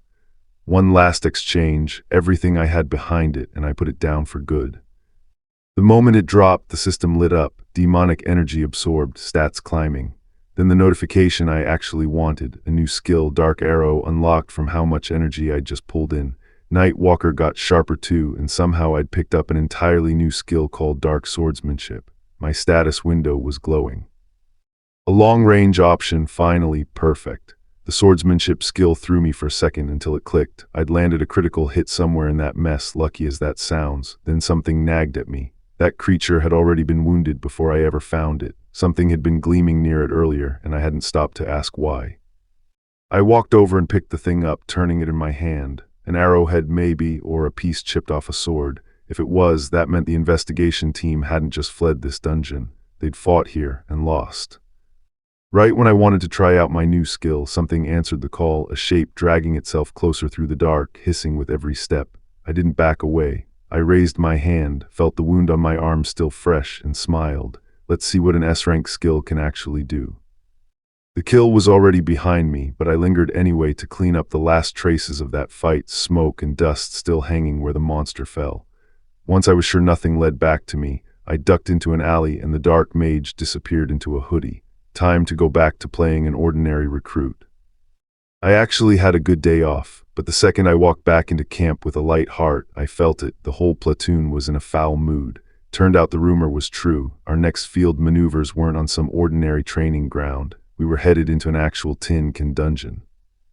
The setup was simple and brutal. Every platoon dropped at a random point, all of us converging on the dungeon's center while monsters spawned in our path. It was division-level live training, meant to test how we handled chaos hitting from every direction. Then the sky over the hills filled with them, dark balls, fanged spheres flying straight at us. "Fire at will," our sergeant screamed, and I lit up. Bullets tore into the dark balls one after another, exploding them out of the air before they got close. Honestly, it was the most fun I'd had in training, until someone reminded us why we were shooting instead of swinging blades. Those things had hides tough enough to shrug off steel. 3 of them broke through anyway, and these ones get caught in those jaws and you were finished. An automatic scratch from the roster, and enough hurt bodies would tank the whole platoon's score. I wasn't about to let that happen. Then I saw Sergeant Lee Sunho stumble straight into one's reach. I didn't have time to think it through, just wished I could reach that far, and my new dark arrow answered. I loosed it, and the bolt tore the creature apart before its jaws ever closed. All troops, finish off the ones still in the air, someone yelled, and we did. Just like that, the field went quiet. 10 minutes to check gear and count the damage. My squad slumped down beside me, and one guy, red-haired, rattled, asked if this training felt harder than the last one, like we'd already fought more than we should have. I had no answer, but I'd heard the same whisper he had. This wasn't really a tin can dungeon. Turned out there was a reason. This dungeon had a boss monster, and instead of killing it, Command had dragged it back alive and chained it up in the assembly area. Why let something that dangerous keep breathing? Because the moment it died, the dungeon cleared, and they needed it here over and over to keep training us. Break ended fast like always. I caught the 2-star general calling me pretty good to whoever was walking beside him nice, but I didn't get to enjoy it. My squad went stiff, staring down the trail. Someone was hurt bad enough they were already tagging him for evac. I'd hear about this part later. Back in Isgard, an old swordsman took one look at the knight standing guard in my place and knew the blade was done for. You must have broken it, he said, unimpressed, already guessing it happened chasing demonic monsters on the saint's orders. Even a world away, my mess was still somebody's problem. Back on my side, the brass at the assembly point weren't thrilled. More monsters than expected, commanders muttering we were being pushed too hard. Then someone realized the division commander had vanished from headquarters entirely. He'd left with one line. There was a soldier he wanted to see with his own 2 eyes. I had a bad feeling I knew exactly who.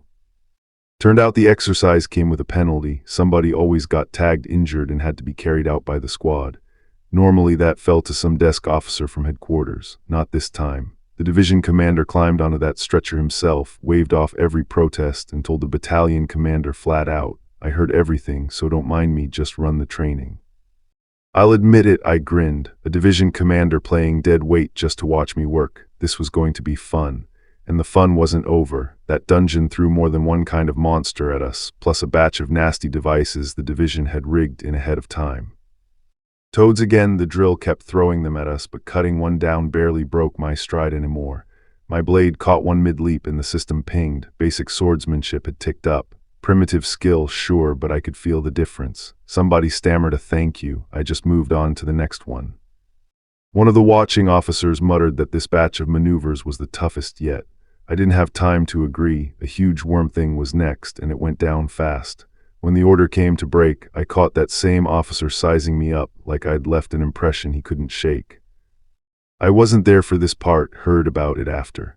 Up in the northern stretch of the dungeon, another squad was getting swarmed by a pack of dark balls, gunfire and steel meeting fang after fang, holding the line but barely.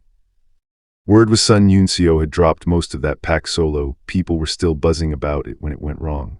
Out of nowhere, a hunter none of them knew, hair a deep storm blue, dropped in and put one of ours flat on the ground before anyone could react. Nobody had a name for her. That was the part that unsettled me most.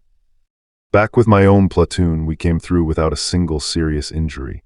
The bearded casualty with the injured tag grinned ear to ear and called our platoon commander competent, like he had any business judging that. I didn't say it out loud, but I was starting to wonder who this guy really was. I gave the credit to my squad, plain and simple. He just told me to keep giving my best till the drill was over, so I thanked him and left it there. Nearby, the sunglassed officer needled some recruit about a busted balaclava, and when someone asked Corporal Lee Sunwoo about his second field maneuvers, all he'd say was, "Don't ask." Somewhere on the march I spotted it first, a roped-off patch of ground, a flag screaming, "Do not enter." I knew the word before the instructor said it, a dungeon hole. His theory was simple and unsettling. Dungeons connect somewhere else through their gates, and sometimes that connection slips. Cross one of those slips and you don't just leave. You get thrown somewhere random, deep inside the dungeon itself. Then the line broke, shouts up ahead, boots scrambling, someone yelling that a soldier was missing. I pushed through with the rest of them, and there she was, sprawled in the grass, blue hair fanned out, not moving. Nobody recognized her at first. She'd come from nowhere, and by the look of her, she'd fallen a long way to get here. She came to eventually Private First Class Sun Yuncio, and the first thing out of her mouth wasn't about herself. She wanted to know if her whole battalion made it out safe. The officer at her side didn't hesitate. Everyone was fine, worried, sick. Training paused just to find her. She let out a breath I recognized, the relief of someone who'd been bracing for the worst answer. Her foot wouldn't let her finish training, not when this brutal command was already lining up a transfer crew. Then a major general arrived to check on her himself, Gu Seokmyung, and didn't like the report. A fractured left ankle, no chance she'd be back on drills soon. That's when the bearded officer babysitting her turned serious. He said, "What exactly happened to you?" So she told him she'd been fighting a monster, fell off a cliff mid-battle, blacked out, and woke up somewhere else entirely, no idea how she got there. He didn't blink, he'd seen it before, a border crossed or a dungeon hole swallowing her whole, lucky to be found so fast. Then he asked her name, Sun Yunseo. His face changed, the daughter of General Sun himself. That's when they called me over, Corporal Kim Min-jun, and I had no idea why until I saw her standing there, favoring one leg, trying not to wince. The bearded officer didn't ask twice. "Pick her up," he said. "She's injured." I just stood there for a second, genuinely confused about what I just walked into. Then came the real order. She could quit the rest of training on that ankle, no shame in it, he said, but her score would drop straight to 0, or I carried her through it myself, piggyback the whole rest of the course. Seriously, I wasn't thrilled, but she didn't hesitate for a second. "Please," was all she said. I slung Yunseo onto my back and started walking, and I heard it immediately, recruits muttering I wasn't human. Some grumbled this was special treatment because her father ran a division. Our officer shut that down flat. There's no rule against helping the injured, that's the whole point of training.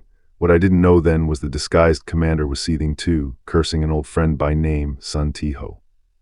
Yunseo went quiet on my back, clearly mortified. I told her if she got tired I'd just give up the march. She shot back that I was lighter than Stettel, the dense rock they build monster-proof camps out of. I asked her to repeat that. She just told me to shut up and let her ride in silence. Eventually she said she'd repay me one day. The disguised commander cut in, grinning, saying he'd look forward to that, and joked it'd be even better if her father settled the debt instead. He needled me about my ranking too, guessing I was around 5th, until Yunseo begged him to just shut up. Hours in, we were running on fumes, grumbling that someone cranked this course from normal to hell mode. 2 kilometers left, orders to stay sharp. Then the shout came, monsters overhead. Black rakes dropped out of the dark, sparrow-sized things with claws and teeth built to shred skin. Barely lethal one at a time to a real hunter, but they came in swarms and they didn't quit. While blades cut rakes from the sky, the disguised commander held back, trusting the platoon commander over his own instincts. I couldn't. I broke formation with Yunseo still on my back. The platoon commander demanded to know where I thought I was going. I asked for one chance, laid out my plan, and his face said he couldn't believe what he just heard. I laid it out plain, one shot, and if it didn't work, we pulled back immediately. With Yunseo still clinging to my back, I had the whole platoon fall in behind me and open fire. Nobody understood how rifles were supposed to bring down flying monsters, until I showed them what I really was, a dark mage. Dark arrow rank E, but dressed up as gunfire, nobody would ever trace it back to me. I picked the black rakes off one by one, my shots passing for rifle rounds in the dark. Yunseo just stared, stunned. She had no idea demonic energy could look exactly like a muzzle flash. Arrow after arrow, I tore through the whole swarm while the squad just gawked, someone muttering it was incredible. I kept a straight face for their sake, but inside I already knew I'd gotten every last one. All that mattered now was getting everybody home.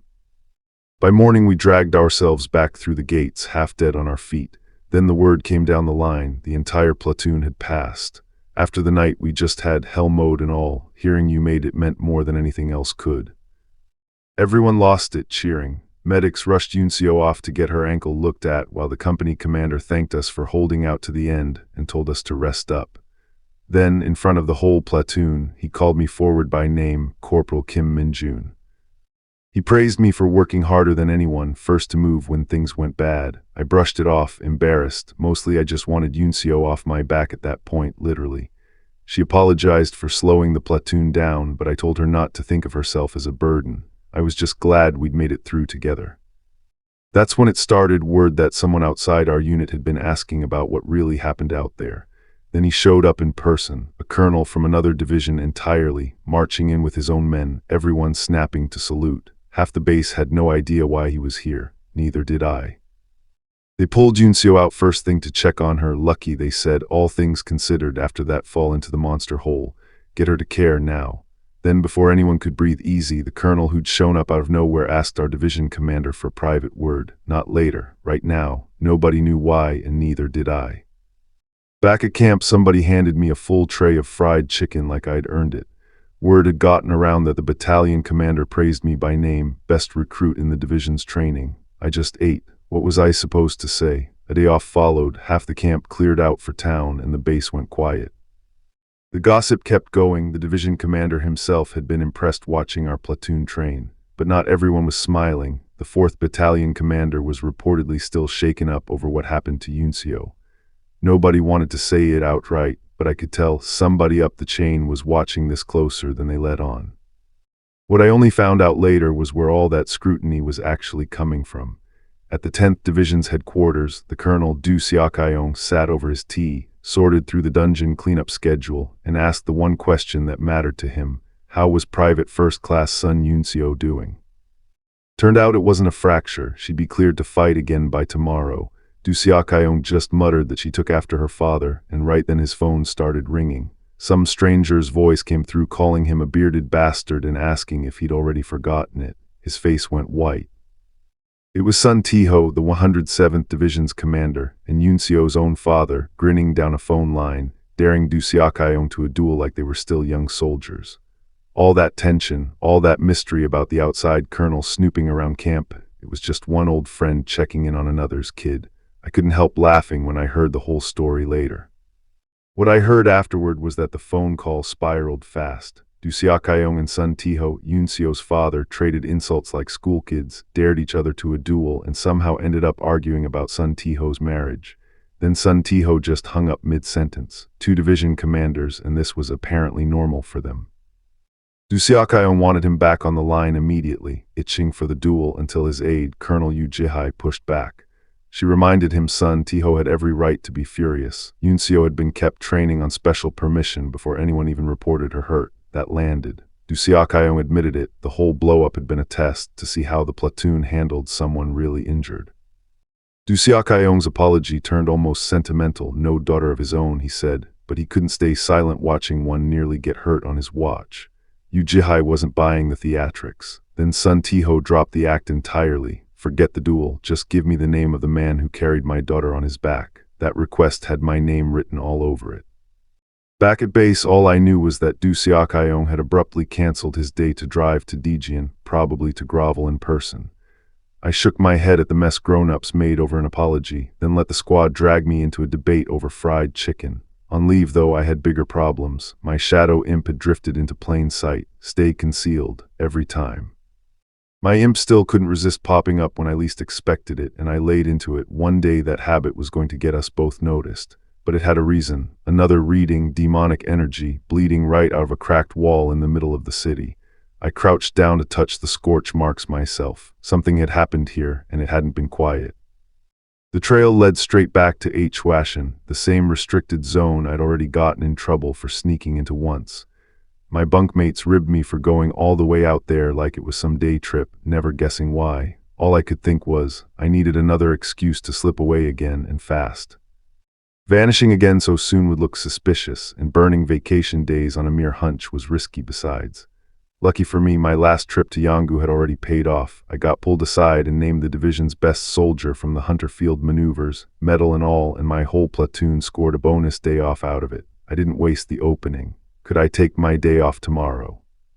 My timing was a little too obvious, and my platoon commander noticed. I panicked and played it off, just wanted the day off, nothing more, honest. He bought it or decided not to push and signed off. And that's how I ended up back in Huashan, right in the middle of whatever this was. I didn't expect a crowd, hunters everywhere, soldiers in decontamination gear picking through the wreckage. This wasn't a quiet suspicion anymore, it was a full response. Somewhere behind me, my imp hissed for its energy back, and before I could figure out what had actually happened here, someone called out my name, Hunter Kim Min-jun. Turned out I'd walked straight into my own battalion's watch detail at the ruined county outskirts, everyone dead tired, grumbling about a botched field exercise and monsters that wouldn't quit crawling out of the gate. And right there, still recovering from her injuries, was Yuncio, insisting she was fine. Then someone spotted me. He's from our division. Wait, Hunter Kim Min-jun. Yuncio's whole face fell. Why was I here? An officer marched up and demanded to know why I was at a restricted site in uniform on vacation. I said vacation. He didn't buy it, waved my leave slip in my face, called me a liar. The truth that I'd sensed demonic energy from miles off and come to drain it myself wasn't something I could say, so I told him I'd just come to help.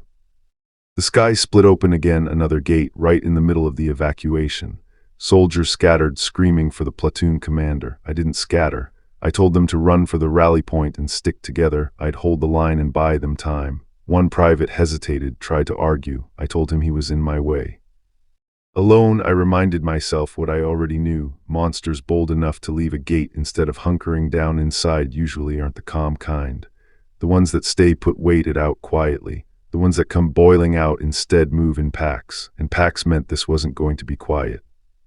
Sure enough, they came, a whole herd of red boars, tusks first, squealing loud enough to rattle my teeth. I sized them up fast, decided their demonic energy was worth more to me than caution, and let a dark arrow fly. It hit, and skidded right off that thick hide like it was nothing. Fine, their skin could take a hit. I wanted to know about their insides. I dropped my knife into one's gut and let corruption loose, and this time there was no shrugging it off. I watched the rot chew through it from the inside while the rest of the herd closed in. One of them panicked and trampled its own packmate, and I felt the demonic energy hit me anyway. Team kill, much appreciated. I finished the rest off blade first, clean and fast, until the street was just smoke and boar carcasses and me standing alone in the middle of it. The system lit up fast, demonic energy stat up again, Nightwalker enhanced, dark swordsmanship enhanced. I'd barely caught my breath when reinforcements swarmed in and froze at the sight of me standing there alone. Someone shouted my name, Hunter Kim Min-jun, and just like that, I couldn't disappear from this one. Of course they wanted answers. What unit was I from? What was I doing here? And how exactly did one corporal drop an entire pack of red boars with nothing but a combat knife? I fed them the only story I had, personal business in Hwashin, saw the gate alert, stayed to help. They didn't look convinced. Honestly, neither would I. The whole street turned out just to gawk at me, girls squealing my name like I was some idol. I hated every second of it. Underneath the smile, I was just standing there thinking, I wish they'd all just leave me alone. What I only found out later was how far the story climbed. Some officer at headquarters nearly dropped the phone. Corporal Kim Min-jun, supposedly on vacation, had walked straight into the Hwashin outbreak, dropped a pack of red boars solo, then stuck around to volunteer for cleanup. Nobody up top had approved any of it. Down on the ground, everyone was buzzing about it. How does one guy drop a stampede of red boars with just a knife? I let them wonder. Getting mobbed like a hero was exhausting, but I wasn't complaining. Every bit of this fake glow-up was currency I'd cash in before I disappeared again. Then someone nearly took my head off swinging a weapon at me, and I about jumped out of my skin. It was Sun Yunseo, the hunter I'd fought beside before. She waved off my crowd of fans and fixed me with a look that wasn't friendly at all. "Can we talk for a second?" she said. It wasn't really a question. Under the moonlight, she finally got to it. Had I actually cursed at her from the window seat that day? I hadn't, not exactly. I'd just promised she'd regret messing with me again, which fair might as well be the same thing. She sighed, admitted she'd started it first, and gave me an apology I never expected. This girl lived every moment like it was a battle. I accepted, turned to go, and then she stopped me cold. Only one person in Hunter Corps history had ever scored a perfect mark on the promotion test. For a second I thought she meant me. She shook her head. It was someone else from the past. Her voice caught before she even said the name. Her father, the division commander himself, the only man who'd ever earned his stars starting out as a plain private, same as me. That's why she'd enlisted the same way, chasing his footsteps. I was floored. Someone had already made the exact climb I was planning. Then it hit me. The Hunter Corps was only 7 years old. So how had he re-enlisted as a private after already becoming an awakened? Yunseo told me her father used to have a weak body, bad vision, excused from service entirely until he awakened, built himself back up, and enlisted on his own. When I said I wanted to meet him, she smiled and said he'd be thrilled to meet Hunter Kim Min-jun himself. The man never could resist a strong soldier. What I only found out later, Yunseo's father, General Sun Tiho, running the 107th Division, needled his own battalion commander, Colonel Lee Sangjin, about already knowing the name Kim Min-jun. Sangjin lost it, accused him right back, and inside the division's hunter-only gym, 2 of the strongest men in the unit just started swinging, hard enough that nobody around them dared step in. It took a furious aide 5 minutes to pry them apart. Turned out the two men who'd just torn the gym apart, calling each other Beardy and Dweeb, were old friends. This wasn't hatred, it was years of rivalry finally boiling over, and the wreckage scattered across the floor proved neither of them had been holding back. Once things calmed down, a report came in. The Red Boar Gate, the one tied to my name, was officially cleared. General Sun praised Colonel Sangjin for it. Sangjin praised him right back, and for a moment the two men who'd been beating each other bloody looked almost like comrades again. Then Sangjin admitted why he'd really come. He wanted me pushed up to sergeant. That was enough to set the general off again, accusing him of babying the guy who messed with my daughter. Sangjin shot back that nobody had messed with her, I had helped her, and Sun ought to be thankful. Sangjin wasn't stopping at sergeant either. He wanted me made a commissioned officer, a jump big enough to put my name in front of every rival unit watching, including someone called Gu Haxial. Word was if a man like Sangjin vouched for me, others would want me too. General Sun wasn't buying it on faith. He said he'd judge that for himself. Before they parted, Sun asked Sangjin flat out if he had some hidden angle in all this. No answer came. I didn't hear any of that conversation. I was out in Chwashan and something had beaten me to the gate. A shape stepped out of the dark, soaked in demonic energy, and for one long second, neither of us moved. There was a grin waiting for me out there in the dark, one that already knew my name, but I didn't know that yet. That night I was just riding the bus back from another op with my squad, when a pink-haired hunter grabbed my sleeve, thanked me for the day, and slipped me her number before I could say a word. One of the quieter recruits, teal-haired and half-hidden behind her collar, went red just watching that whole exchange. I peeled off on my own after the bus let out, and that's when I felt it. Something small and glowing crept up out of the shadows beside me, and I went still. I ripped into the thing, my own familiar, gorging on demonic energy right out in the open. It flared bright enough that a soldier nearby jolted, asking what was happening. But what really stopped me was something bigger. A being was crossing into this world without even using a dungeon gate. My senses were sharp enough now to catch it, and it wasn't even trying to hide. So I went looking. Where is it? I muttered to myself, grinning despite myself, because whoever this was, they weren't sneaking around at all. I followed the trace straight into the woods that night, deeper and deeper, until I found the spot the energy was pulsing from. The ground itself lit up violet, energy tearing loose in a column right in front of me. I froze. You, I said, half to myself, are you? Because for one gut-drop second, I thought I recognized whatever was about to step out of that light. There you are, the voice purred, and my stomach dropped because I knew exactly whose voice that was. Master Minold, they wailed, practically in tears at the sight of me. That name, Minold, the mask I wore back in Isgard, was never supposed to follow me to Earth. I didn't think, I just decked them, you crazy bastard. I grabbed them by the collar. You fucker, I hissed. I told you to forget me and live your life. Why would you come here? They just blinked up at me, teary, still murmuring my old name. I sat with that for a second, gut twisting. And then I saw the tracks in the dirt behind them and something huge dragging itself closer through the dark. The thing dragging itself toward us in the dark wasn't hunting me anymore. It was already dying. I tore the last of its demonic energy out through my palm and it dropped, twitching, into the dirt. I turned back to the stranger I'd just knocked out and froze, a human all the way out here. That shouldn't have been possible. Looking at him laid out on the ground dragged up a memory I hadn't touched in years, the day we first met, back when I still wore the black robes of Minold. He'd been on his knees then too, barely alive, staring at me like he'd seen a ghost. Are you, Master Minold? He'd whispered. Even half dead, he already knew my name. I hadn't been gentle about it. Weak as hell, and you call yourself the Hope. Pathetic. I told him a mage that fragile had no business near a dungeon. Then I asked his name. He didn't have one. Nobody had ever bothered to give him one. So, half out of pity, half out of habit, I decided I would. From now on, I told him, your name is Li Bongu. That was years ago. Now here he was again, dragged back into the present, getting shaken by the collar by one of his own. Have you lost your mind, trying to cross dimensions? The man snapped. Li Bongu just shot back that I'd vanished on them without a word first. I healed him myself right there, pink light pouring off my hand until he came around gasping.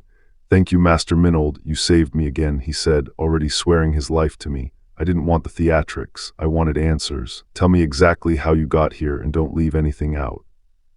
I wasn't buying blind loyalty as an explanation for tearing a hole between worlds. I pressed him. Did the saints send him? He swore his cult answered to no one but me, then admitted the real reason. He'd been secretly watching her since I left because of a rumor that had been eating at him ever since one particular night. He walked me through it, strange sounds every night from her temple, rows of hooded figures filing in empty-handed and out again, dragging enormous snarling loads behind them, monsters captured alive. And every single time, once they went in, nothing ever came back out, no footsteps leaving, no trace at all. No bones, not even scraps of meat. However they were disposing of that many monsters, it left nothing behind, and every one of them, Lee Bongu swore, was being funneled to me under my own name without my knowledge. I asked if he was lying. He didn't flinch, which left only one person playing games behind my back. Bongu held out a jagged shard, a piece of the temple guard captain's blade from the day they turned on me. I tore into him for jumping through an unstable gate blind with no idea where it led. One step slower and he'd have been lost forever in the gap between worlds, loyal but reckless, and a worse question gnawed at me: what was the saint really after? Long before Bongu found me, the saint had summoned me to a cliffside at sunset just to feel the wind, she said. I wasn't having it. I'd been sleeping outdoors for days and wanted answers. Turned out some of her most devoted followers had been badly hurt hunting at a dungeon called Parkas, not cultists, she insisted, just people loyal to her, whose kills she'd been keeping alive. I pushed her on the real question: was there truly no link between Isgard and the monsters showing up on Earth? She admitted it. Gates and monsters had plagued Isgard for centuries before I arrived, and it was too strange for coincidence. After all, I'd crossed between the worlds through a gate. But moving whole swarms of monsters, she added, took far more power than summoning one person. That part at least checked out. I dug into it myself later and confirmed Isgard really had been fighting off Gates long before I showed up, and that moving anything between worlds took real effort, even for a saint. So standing in those mountains months later, one question kept eating at me. Why was she suddenly burning through holy power to keep sending monsters nonstop right now? Maybe she was burning through sacred relics just to smoke me out. Either way, I had a use for Bongu now. I told him to drop the Minold and master worship, call me Minjun instead, and handed him a small reward for his trouble, a taste of my imitation skill, the least I could spare. We tested it that same night. I routed the skill through Nightwalker, my shadow familiar, and dropped it into a crow perched nearby. The bird's eyes lit up, and then it actually talked, cawing gibberish at first until I snapped at it to speak like a human. It did. Bongu's little gift had teeth. I laid the rules out for Bongu and Nightwalker, my shadow crow, straight, no bickering, work together. Anything dangerous, anything that draws eyes, Nightwalker shuts it down immediately, safety first. Bongu got it, and I sent him off into the night to get to work. That night I told myself I'd earned a big bowl of noodles and a long sleep. A few days later, back at base, the whole barracks lost it. The quarterly performance chart had gone up outside headquarters, and every recruit came running to see who'd landed on top. Word went around that Sergeant Lee Seunho had taken first with 75 points until the count corrected itself. Lee Seunho was only second. First place at 99 points was mine. The whole platoon just stared while the commander asked, straight-faced, how my vacation had gone. Then came round two, a special promotion order straight from division headquarters on top of the ranking. Officially, I'd been named the division's best soldier and commended for volunteering at a dangerous site during leave. Nobody there knew the real story. The company just roared. That old betting pool on when I'd make sergeant finally paid out, and the losers had to cough up. I pocketed the winnings with a grin, then turned to Guangxik, the recruit who'd once frozen in front of that monster rat, and reminded him plainly, I outranked him now. I waved the money in his face, needling him about how much he'd apparently made off my back. He just sweated and stammered, and I let my smile turn a little sharper. Must be nice, I said, and I meant every word of the threat underneath it. Under the red stone equipment warnings, he tried to buy his way out, offered me 30% of his cut. I turned him down cold. People might think I only cared about the money, and that wasn't it at all. I told him the extra training was for his own good, not payback. He didn't believe a word of it, and honestly, neither did I. I stood over Guangxik's bench and told him straight up he'd wanted training, so I was giving him training. He groaned through every rep while I called the next man up, calm as anything. When another recruit bragged he'd trained on his own, I just smiled. Oh, what a shame. Two of them tried to opt out politely. We appreciate the offer, but we'll pass. Bad move. I told them refusing was never actually on the table. Next thing they knew, the door slammed open and they were on the floor gasping, dragged into the same drill whether they liked it or not. I asked the sergeants for one favor, frame it as training, and they'd back anything. So I laid it out. Anyone under private first class loses PX privileges, gym access, the PC room, all of it. Even they called it unreasonable. Then bet each other on who could enforce more of it. My superior warned me not to take it too far. Yes, sir, I said, though I left plenty for him to handle himself. Later I found Kim Guangshik stumbling half-conscious down the hall, barely able to answer when someone asked if he'd heard about his transfer to the second squad. I told Guangshik we'd be training together always. The grin probably didn't help. Then orders sent me to a snake mine dungeon, crawling with underground snake monsters that, unlike Earth's, weren't venomous. The real danger came after they died. Kill one without pulling its tail first, and you could trigger a chain explosion that took out everyone nearby. For a fight like that, Command wanted a small team of veteran hunters. I just shrugged it off back in Isgard. There was one man who'd cleared out entire nests of these things solo, more than a match for the whole dungeon by himself. That man was me. 10 minutes, then back to it. Mid-fight, the system pinged a brand new skill, agility boost, bumping my agility up 5 points. Not the class skill I was hoping for, but hey, this dungeon was turning into a treasure trove. Then someone called out to me, Master Kim Min-jun, reporting a serious trace of demonic energy nearby. That got my attention fast. My shadow imp finally checked in with a location on that demonic energy trace it had been tracking Inchin. That answer floored me. A few days later on leave, I went to see for myself. My scout had kept eyes on the place the whole time. No monsters detected, so this thing was probably just some dungeon byproduct someone had smuggled out. Only one problem: the house had been empty until yesterday, and now somebody was inside. Breaking into an occupied home on an overnight pass wasn't exactly protocol, but I told myself this wasn't trespassing, just removing a dangerous object from a civilian residence. Mask on, I told my scout to keep watch, and went in anyway. Inside, I found it fast, a small crystal pulsing with demonic energy, refined enough it wouldn't hurt anyone who touched it. I reached for it, and a voice cut through the dark, "Don't move." I turned around, and standing there ready to fight was a woman I definitely recognized. What I didn't know yet was whose house I'd picked. Minutes earlier, my imp had watched her texting her mother from bed, alone on leave while her parents caught a late movie, normal, unaware, until she suddenly went still, like she'd felt something crawling across her own roof. That something was me. She spotted me the second I turned around and didn't hesitate. "Who are you? Reveal your identity and your objective." No thief casing a house for cash, she meant business, fists already up. Caught red-handed with the crystal still in my grip, all I could think was, damn it. Then I got a good look at her face and my stomach dropped. It was Sun Yunseo. Of course the trace led here. She was a division commander's daughter, so a stray dungeon byproduct turning up at her place actually made sense. What didn't make sense was the odds she'd be home the one night I broke in. It was Hwashin all over again. The two of us just kept colliding at the worst moments. She screamed for me to freeze, hands behind my head, and she meant it. But I'd come too far for that crystal to walk away empty-handed. She came in swinging, and I braced myself, artifact still clutched tight in my hand. Yunseo came at me swinging, every strike clean and controlled, genuinely good. I almost felt bad ducking it all without breaking a sweat. She's 1,000 years behind me, I thought, and caught her fist cold. She froze. Are you kidding with me right now? Her eyes said it before her mouth did. Whatever I wasn't normal. I was an awakened. I broke her grip, left my shadow between us to buy a head start, and ran. She never landed a hit, just screamed after me into the dark, cursing me out with everything she had.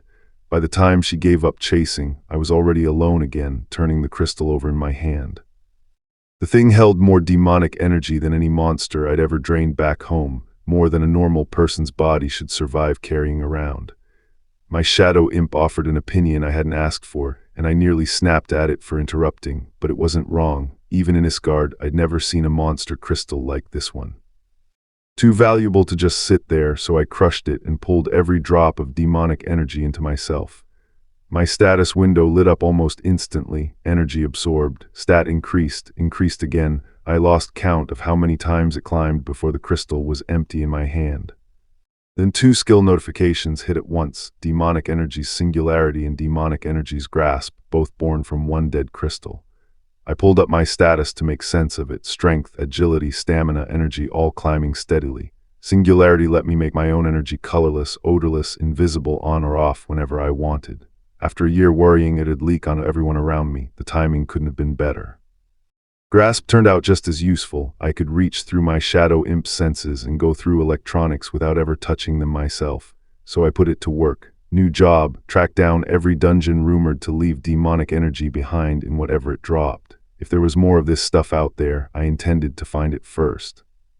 My shadow imp kept combing the city while I took Lee Bongu out for real food, pork backbone soup, steam and all.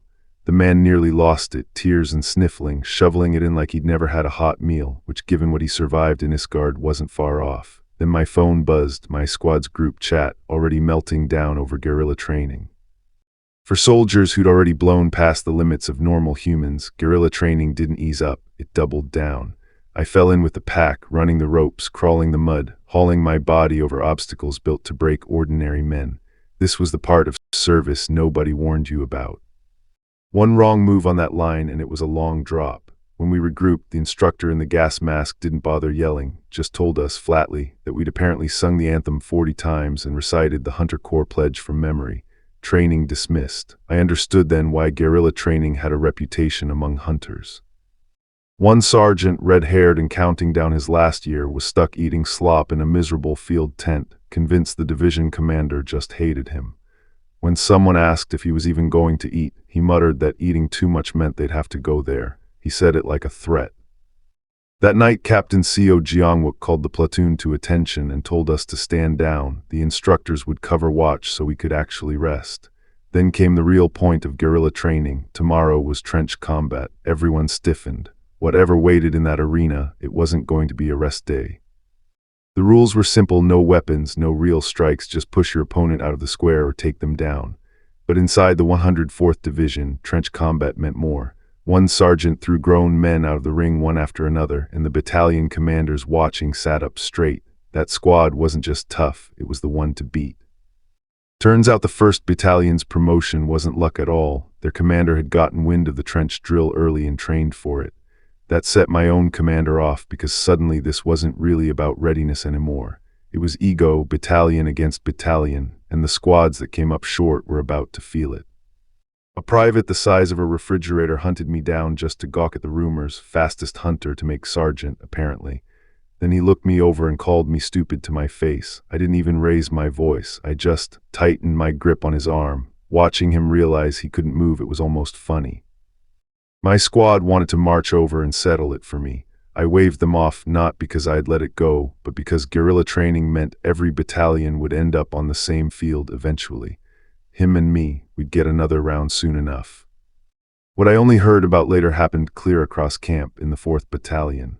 Corporal Cha Mari and Corporal Yoon Hyeju griped that the whole guerrilla format was just their commander's ego trip, punishing the squad he already hated most. Their squad leader, Sergeant Otibiel, wasn't interested in sulking about it. She wanted the Guerrilla King title, and she meant to take it.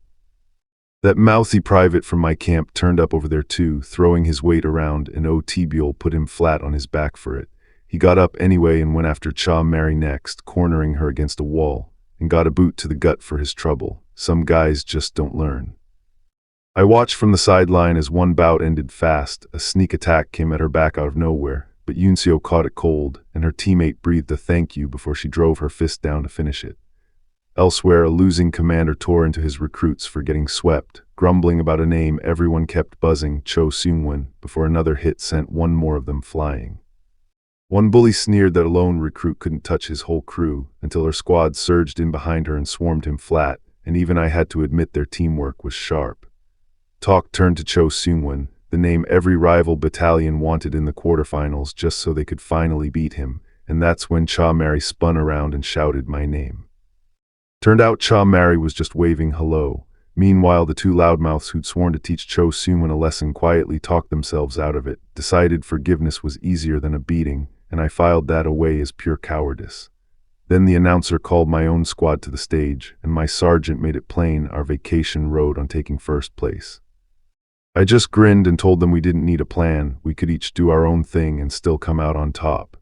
Then the whistle cut the air, and both sides slammed together at once, fists and bodies breaking loose in every direction the second the match began. The whistle blew and some meathead sized me up, flexing and sneering that I looked way too light to be worth his time. Fine by me. I picked my moment and quietly reached out with my demonic energy to grab his balance right out from under him. My control wasn't perfect yet, but it didn't need to be. I caught myself before it got obvious. I couldn't let him clock that something invisible was throwing him off balance. So I eased up, closed the distance the normal way, and put him down clean. No flashy magic, no questions asked, just a plain, forgettable win. Bye, I said and moved on. Just like that, we punched our way into the final round. But the matchup waiting for us wasn't the one my squad had been hoping for, and before anyone could argue about it, the announcer was already calling both teams to the arena. While we waited, talk in the ranks turned to our next opponent, a former wrestler, apparently a real prodigy back in high school before he walked away from it. Good enough to win everything, somebody said, which begged the question of why a guy like that needed to play dirty. Two recruits nearby were shaking with rage over it. The quarterfinal grudge match was already personal. What had everyone furious wasn't that Cho Seung-won's squad won, it was how they won. Final score 6-0. And in that entire match, not one opponent got simply pushed out past the arena's boundary the way these bouts were supposed to end. Every last one of them stayed down inside the ring. It wasn't Seung-won's fault he'd won, he'd simply followed the no-hitting rule to the letter. If anyone deserved blame, it was the losers who'd been too weak to stand against him. One of them was already snarling about teaching somebody manners. Why, I wondered, were they working themselves up before the match had even started?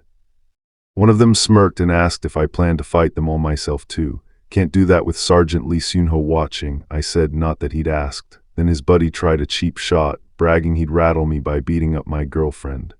Word had apparently spread that the pink-haired corporal cheering me on earlier was exactly that. While our squad waited on the whistle, the guy across from me got roasted for something dumber than anything he'd thrown at me. Turned out he was the one hung up on Lumi Cosma, the game character I'd used for years to cover my tracks. He laughed it off, told me to run home safe to my girlfriend. I just thought, Nuna my ass. Then the whistle dropped. The first exchange landed hard and wrong. I caught him low, clean by accident, and he crumpled. I played it off, said I'd tripped, asked the ref to let it go. He did, with a warning, no hits below the belt, full stop. My opponent wasn't laughing anymore. He called it cute, said he was done going easy. Resume, the judge called, and I said I wasn't finished being cute, which apparently tore something loose in him. He came back with a burst of raw force that didn't care who was standing in the way, flattening his own squad mates one after another. I clenched my fist and called him a psycho, because that's exactly what he'd become. Officers scrambled to stop the match, but the judge waved them off. This wasn't against the rules, and apparently letting a hunter fight it out unsupervised was standard here, same as every earlier bout, so they let him keep going. He wrapped a recruit in a chokehold mid-rampage, and even his own side started asking what the hell was wrong with him. He tried to finish it with a textbook throw, screaming that technique beats strength every time. He drove me into the ground with everything he had. I felt it and got back up. His grin died right there. This guy's dangerous, he said, panicking, begging to surrender before I answered with one clean strike that put him down for good. He begged to yield, so I leaned in and said just one thing about Lumi Cosma, the girl he could never stop stealing glances at. That landed harder than any punch. One last throw ended it clean. The match was called. My platoon won. My squad practically carried me back, hollering Sergeant Kim Min-jun and complaining that I hadn't even broken a sweat. My squad wouldn't stop replaying it, calling it the best match they'd ever seen, the infamous Cho Seung-won taken apart in a straight fight. But the mood soured fast. Whatever the reason, a tinkle couldn't be excused, and I heard my name attached to the blame. Kim Min-jun. Maybe I had pushed it further than I should have. Cho Seung-won wasn't done, muttering to himself that if he let his guard down, he'd become my prey next, swearing he'd beat me next time. Then came the ceremony, salutes and medals under gray skies, easy to disappear into. When someone asked where I was slipping off to, I just said bathroom and vanished before anyone could follow. Word got around about some of the guys griping their way back from guerrilla training. One poor recruit went beachhead mid-complaint when a hunter walked up and just said, sir, I wasn't even there for it, but by the time the story reached me, half the platoon was still laughing. The next day after that short, brutal stretch of guerrilla drills, I caught wind that a few recruits were cooking up something behind the sergeants' backs, arguing over how much heat they could take and insisting the youngest one's part mattered most. Whatever they were planning, they clearly knew it could land them in serious trouble. My phone buzzed, a text from Yuncio asking me to help set up a date for our squads to meet. Before I could even answer, my guys were huddled around my screen yelling about starting some list. Then someone panicked we'd get caught for it, and the whole crowd bolted, leaving me standing alone in the snow, completely lost. The moment I found a quiet corner, I pulled up my status window to see what the guerrilla match had actually earned me. My skills scrolled by corruption, night walker, dark arrow, the works. Strength had been stuck at 60 for weeks no matter how hard I pushed. With my gym partner Choi Seung-woo spotting me, I finally broke through 5 points in 1 rep. Word of the match had turned me into a minor celebrity, and it was exhausting. Recruits kept swarming me for autographs like I'd done something special. One private got so happy thanking me it actually annoyed me more. Then out of nowhere, someone brought up sensing a strange aura off me, not demonic energy, they said, just something they'd never felt before. That got my attention. Somebody watched me in silence before I even noticed. When I snapped at the next guy hassling me over soup, my phone lit up again, another message out of nowhere. I couldn't figure out why suddenly every stranger in camp had my number, and I decided to just start blocking them. That was when someone came sprinting in, screaming for me not to do it. Turned out an officer had been pushing this the whole time. He cornered me, insisting a text from Yunseo was too rare a chance to waste and that I owed it to my squad's morale to play along. When I demanded to know who leaked my number, one of my own guys confessed, begging me to understand, saying a little scheme was the only thing keeping them sane out here. I dragged the truth out of him straight, no games. A week later it had somehow become a trip, our squads walking into Thunderland together, Yunseo thanking me like I had arranged it myself. One officer grumbled he was only there because Chialho wanted to come, not for me. Even I was surprised Sunho approved leave that easily, though by then I had a guess why Yunseo really wanted in. The whole squad froze when a hard-faced man in a suit strode up to the ticket booth. Someone actually blurted "gangster" before the order snapped and everyone saluted straight.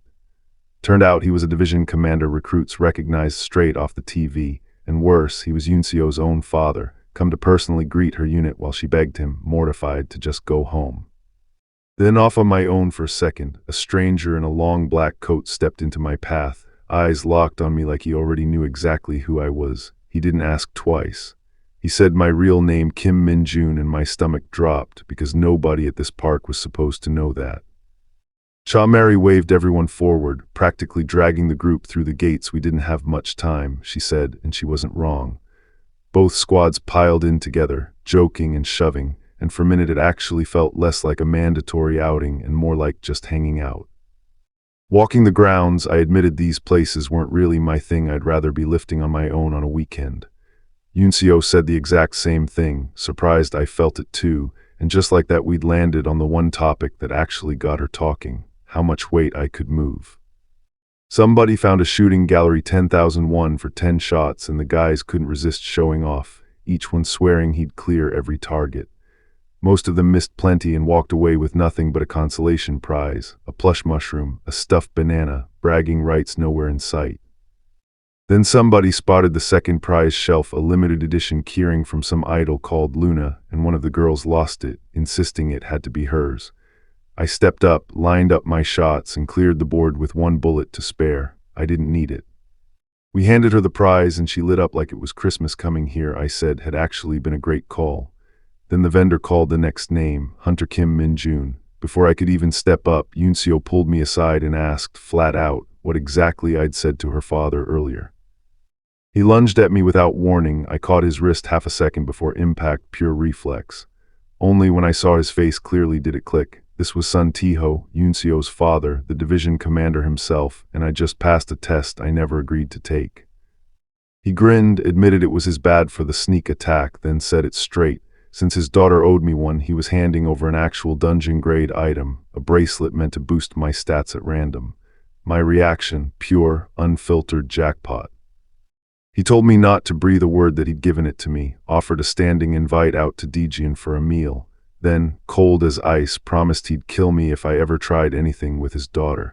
Back with the squad, I told Yunseo it was nothing. Yunseo didn't fully buy it, but let it go, apologized for dragging me into meeting her father, and joked she'd make him buy her something expensive for the trouble. Back with the squad, though, someone pulled her aside, quietly asking why she'd been the one to suggest we all hang out together. Back with my squad, a corporal reminded everyone how Hunter Cho Seung-won had wrecked her team in trench combat, and and how I'd paid him back for it, so lunch was on them, whatever we wanted. But somewhere else, a stranger I'd never seen was muttering about revenge, not for them, for Lumi. And right then, a rift tore open over Dejian. What I didn't know yet, a scout of mine was already perched there, watching. Turned out a colonel at that dungeon had just gotten word, 100 kilograms of mana stone sitting in the walls of a fresh cave-type dungeon. The greed on his face told me exactly where this was headed. The park trip wound down easy, everyone waving goodbye and needling each other about who'd cover the next meal. I figured that was the end of it. Then Bongu came sprinting up out of nowhere, panic all over his face, yelling that there was a problem. Turned out it was that same dungeon, the one my imp had been watching. Overnight it went from restricted to swarming with trucks and personnel, and nobody was telling me why. That mana stone wasn't going in some colonel's pocket, not while I was breathing. I told Bongu to keep reporting until I got there myself. The next day I stood outside a fresh rift that had torn open right over Dejian, watching soldiers haul out chunks of raw mana stone by the crate. What a mess, I thought, and also, what an opportunity. I turned one stone over in my hand and wondered if I could talk my way into a tour of that dungeon.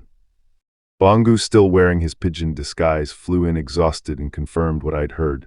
This dungeon was sitting on roughly 100 kilometers of mana stone, 100 times anything Isgard ever produced. Earth was already racing to blow the whole thing sky high, but what really unsettled him was an aura he couldn't place, a demonic energy with no monster behind it, something he'd only felt once before.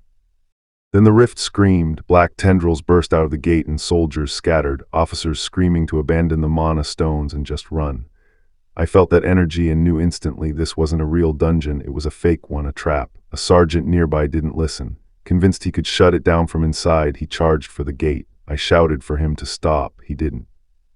He never made it out. Lightning tore across the square as the gate's pull yanked him and me close behind, off our feet and down into the dark. For one endless second I was just falling. Then, cutting through the chaos, cold and matter of fact, a system message lit up in front of my eyes. I had entered the dungeon. I came to in a cave lit only by scattered mana stone. A handful of privates from the transport crew were already huddled there, weapons drawn, and the sergeant who dragged us all in did a quick head count. Everyone accounted for, nobody hurt. When the privates asked who he even was, he shrugged it off. Just a sergeant who'd happened to be passing by. He leveled with us. This wasn't a collapsed gate someone forgot to inspect. It was what hunters call a fake dungeon, a monster disguised as one, patient enough to lure people in whole. This time the bait had been the mana stone itself, and we'd all walked right up and taken a bite. He told us not to worry, he'd take responsibility and get us out, so long as we followed orders and pushed toward the dungeon's center. Someone asked if we were only facing one monster. We've already started moving, he said. Then the tunnel opened up, and we saw exactly what he meant, pale, pulsing things clinging to the walls, and none of us could say what we were looking at. I tore into the horde without holding back, or so it looked. Behind me, a private named Lim Wanjun leaned into a buddy, if that really was Sergeant Kim Min-jun from the 10th Division. Word of my name climbing the ranks faster than anyone in Hunter Corps history had already beaten me down here. Above ground, while we were trapped, someone else was catching hell for it. Colonel Lee Sangjin got reamed out for pushing soldiers into a fake dungeon without clearance, chasing a mana stone haul 2 weeks in the making. If even one of us died, his superior warned, he'd be held personally responsible. All Sangjin could do now was pray we made it out alive. Back underground, the sergeant laid it out for us straight. This whole dungeon was a trap built to grow monsters that fed on anything that wandered in, and the deeper toward its center we pushed, the worse it would get. Save your stamina, he warned, because if we got hurt this close to the heart of the thing, we were all in serious trouble. Then the sergeant's tone flipped. All this experience just sitting down here for the taking, he grinned, and he wasn't sharing a point of it. Let's keep moving, he barked, and the squad surged forward behind him, boots pounding through the dark, straight toward whatever was still oozing and waiting for us ahead. The dungeon itself worked against anyone weak. Just standing inside it drained stamina from low-stat soldiers before a single monster touched them. We were close now. The sergeant gave the order, hold the line, don't die no matter what. I told the squad to hang back and let me handle it. I'd be done in no time. They didn't argue. I cut loose into the swarm, but only halfway. With witnesses watching, I couldn't afford to fight the way I really could. Every real trick I had would give away exactly who I was. So I fought small, careful, human-sized, hacking through claws and teeth one monster at a time while the horde kept climbing over itself to reach me. Then it stopped being small. A blast of raw force tore straight through the mass of monsters, punching a clean corridor through the dungeon's flesh, and even holding back, I'd just split the horde in half. For 1 second it looked over. Then more of them clawed up out of the ruin behind it, hungrier than before. "Come on, bring me those experience points," the sergeant howled, charging a monster that was already brewing something in its throat. I caught it half a second before it let loose poison, nasty enough to eat through skin. I screamed for everyone to fall back and took the blast myself. My immunity would hold, theirs wouldn't. No time to deal with that now, I'd sorted out after clearing the dungeon. Then I remembered the strange bracelet a superior had handed me weeks back, one nobody could fully identify. The moment demonic energy touched it, it woke up, a bracelet of imitation, letting me copy any skill I'd already witnessed once before it burned out for good. I knew exactly which skill I needed. Years back in Isgard, I'd hunted down a dark knight whose signature attack tore space itself apart, the one move that gave me real trouble catching him. Now it was mine to borrow. I unleashed it on the swarm, and the cave lit up purple as the blast tore through everything in its path.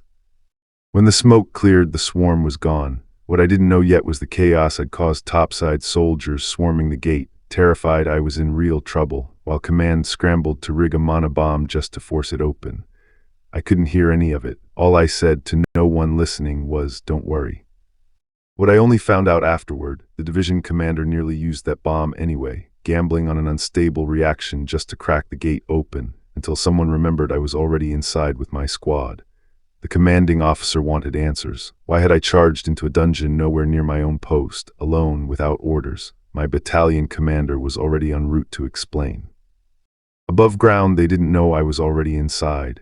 Command pulled every soldier back to a safe perimeter, and the division commander bet everything on me. No equipment, no backup, just hope.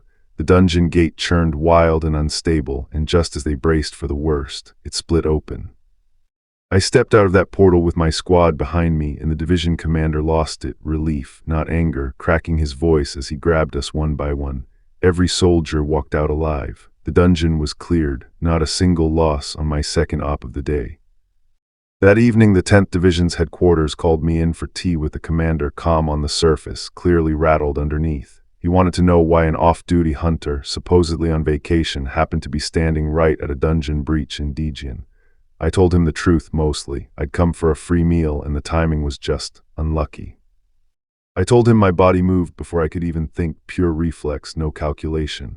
He laughed, grateful I'd cleared a fake dungeon without losing a single man. Then his face changed. I was climbing the ranks too fast, drawing eyes I didn't want. Hunter Corps headquarters, he warned, had already started paying attention to me. He promised to step up himself if that attention turned into trouble, his word as a commander. Then, as thanks for saving his men, he offered me anything within his power.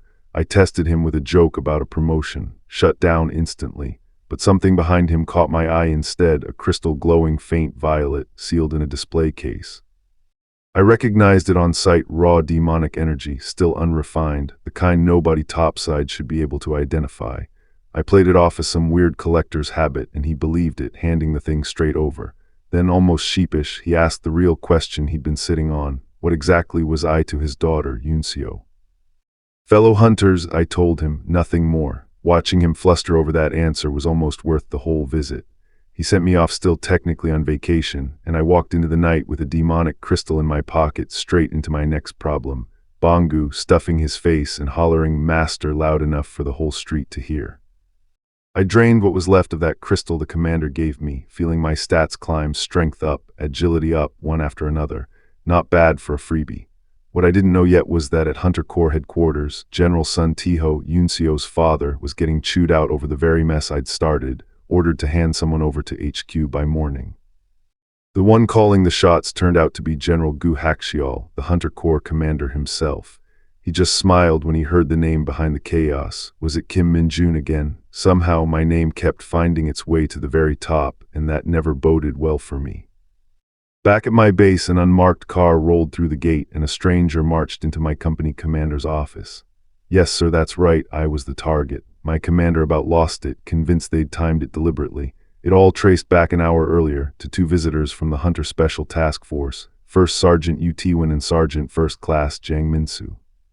Yu Tiwen didn't bother being subtle. He knew exactly whose orders had sent him, and he wasn't leaving without seeing me, favor or not.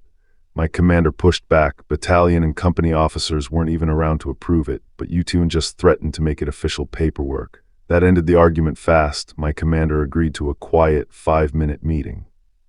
So they'd come for me. I saluted Sergeant Kim Min-jun, sir, and Yutiwan looked me over like he already had his answer. I was the one who jumped solo into that fake Dejian dungeon and pulled the whole squad out.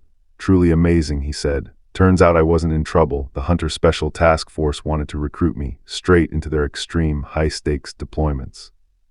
Yutiwan cornered me with an offer. Headquarters had noticed my kills, and if I signed onto the Hunter Special Task Force, I'd make Staff Sergeant on the spot. Real missions, real advancement, tempting until I clocked the sleek phone in his hand, special issue gear, off limits to the rest of us. I only had one condition: could I keep my internet access? No dice, they said. Barracks lock it down tight, even on leave, and I should be grateful for the honor instead. So I turned the whole thing down, not because of the internet, because without it I couldn't watch over Isgard. That answer blew the door off its hinges. Passing on a career-making offer for a video game sounded insane to them, and I let them believe it. Dungeon Power Fighter was my cover story for needing demonic energy, and I wasn't explaining the real reason to anyone in uniform. Yutiwan backed off polite, someone else didn't. Jiang Minsu wasn't finished with me. He tore into my records, swore I'd never survive their entrance test without a lucky break. I asked him how he could be so sure. Yutiwan tried to talk me down. Min-jun, don't, but I said it again anyway, and I watched Jiang Minsu's knuckles crack. Jiang Minsu wanted to settle it himself right there. Yutiwan tried to shut it down. Sergeant First Class, what are you doing? But Jiang Minsu just grinned and asked for the training center. Fine by me. The terms were simple: a freestyle duel against a senior task force member. I wasn't joining either way, I just wanted the apology that came with winning. Jiang Minsu took it personally, mocked my weapon, promised to fix my attitude himself. 3 rounds, 3 minutes, set. He came in hard and fast, sure of himself. I wasn't worried. One clean exchange later, he was flat on the ground, and it wasn't close. 3 rounds never happened. I only needed one. Jiang Minsu went down before he even understood it had started, flat on the ground, arms flung wide, my whip already coiling back into my hand. I let the mask slip for just a second, the wide, hungry grin, demonic energy crackling behind it. Some things don't need explaining.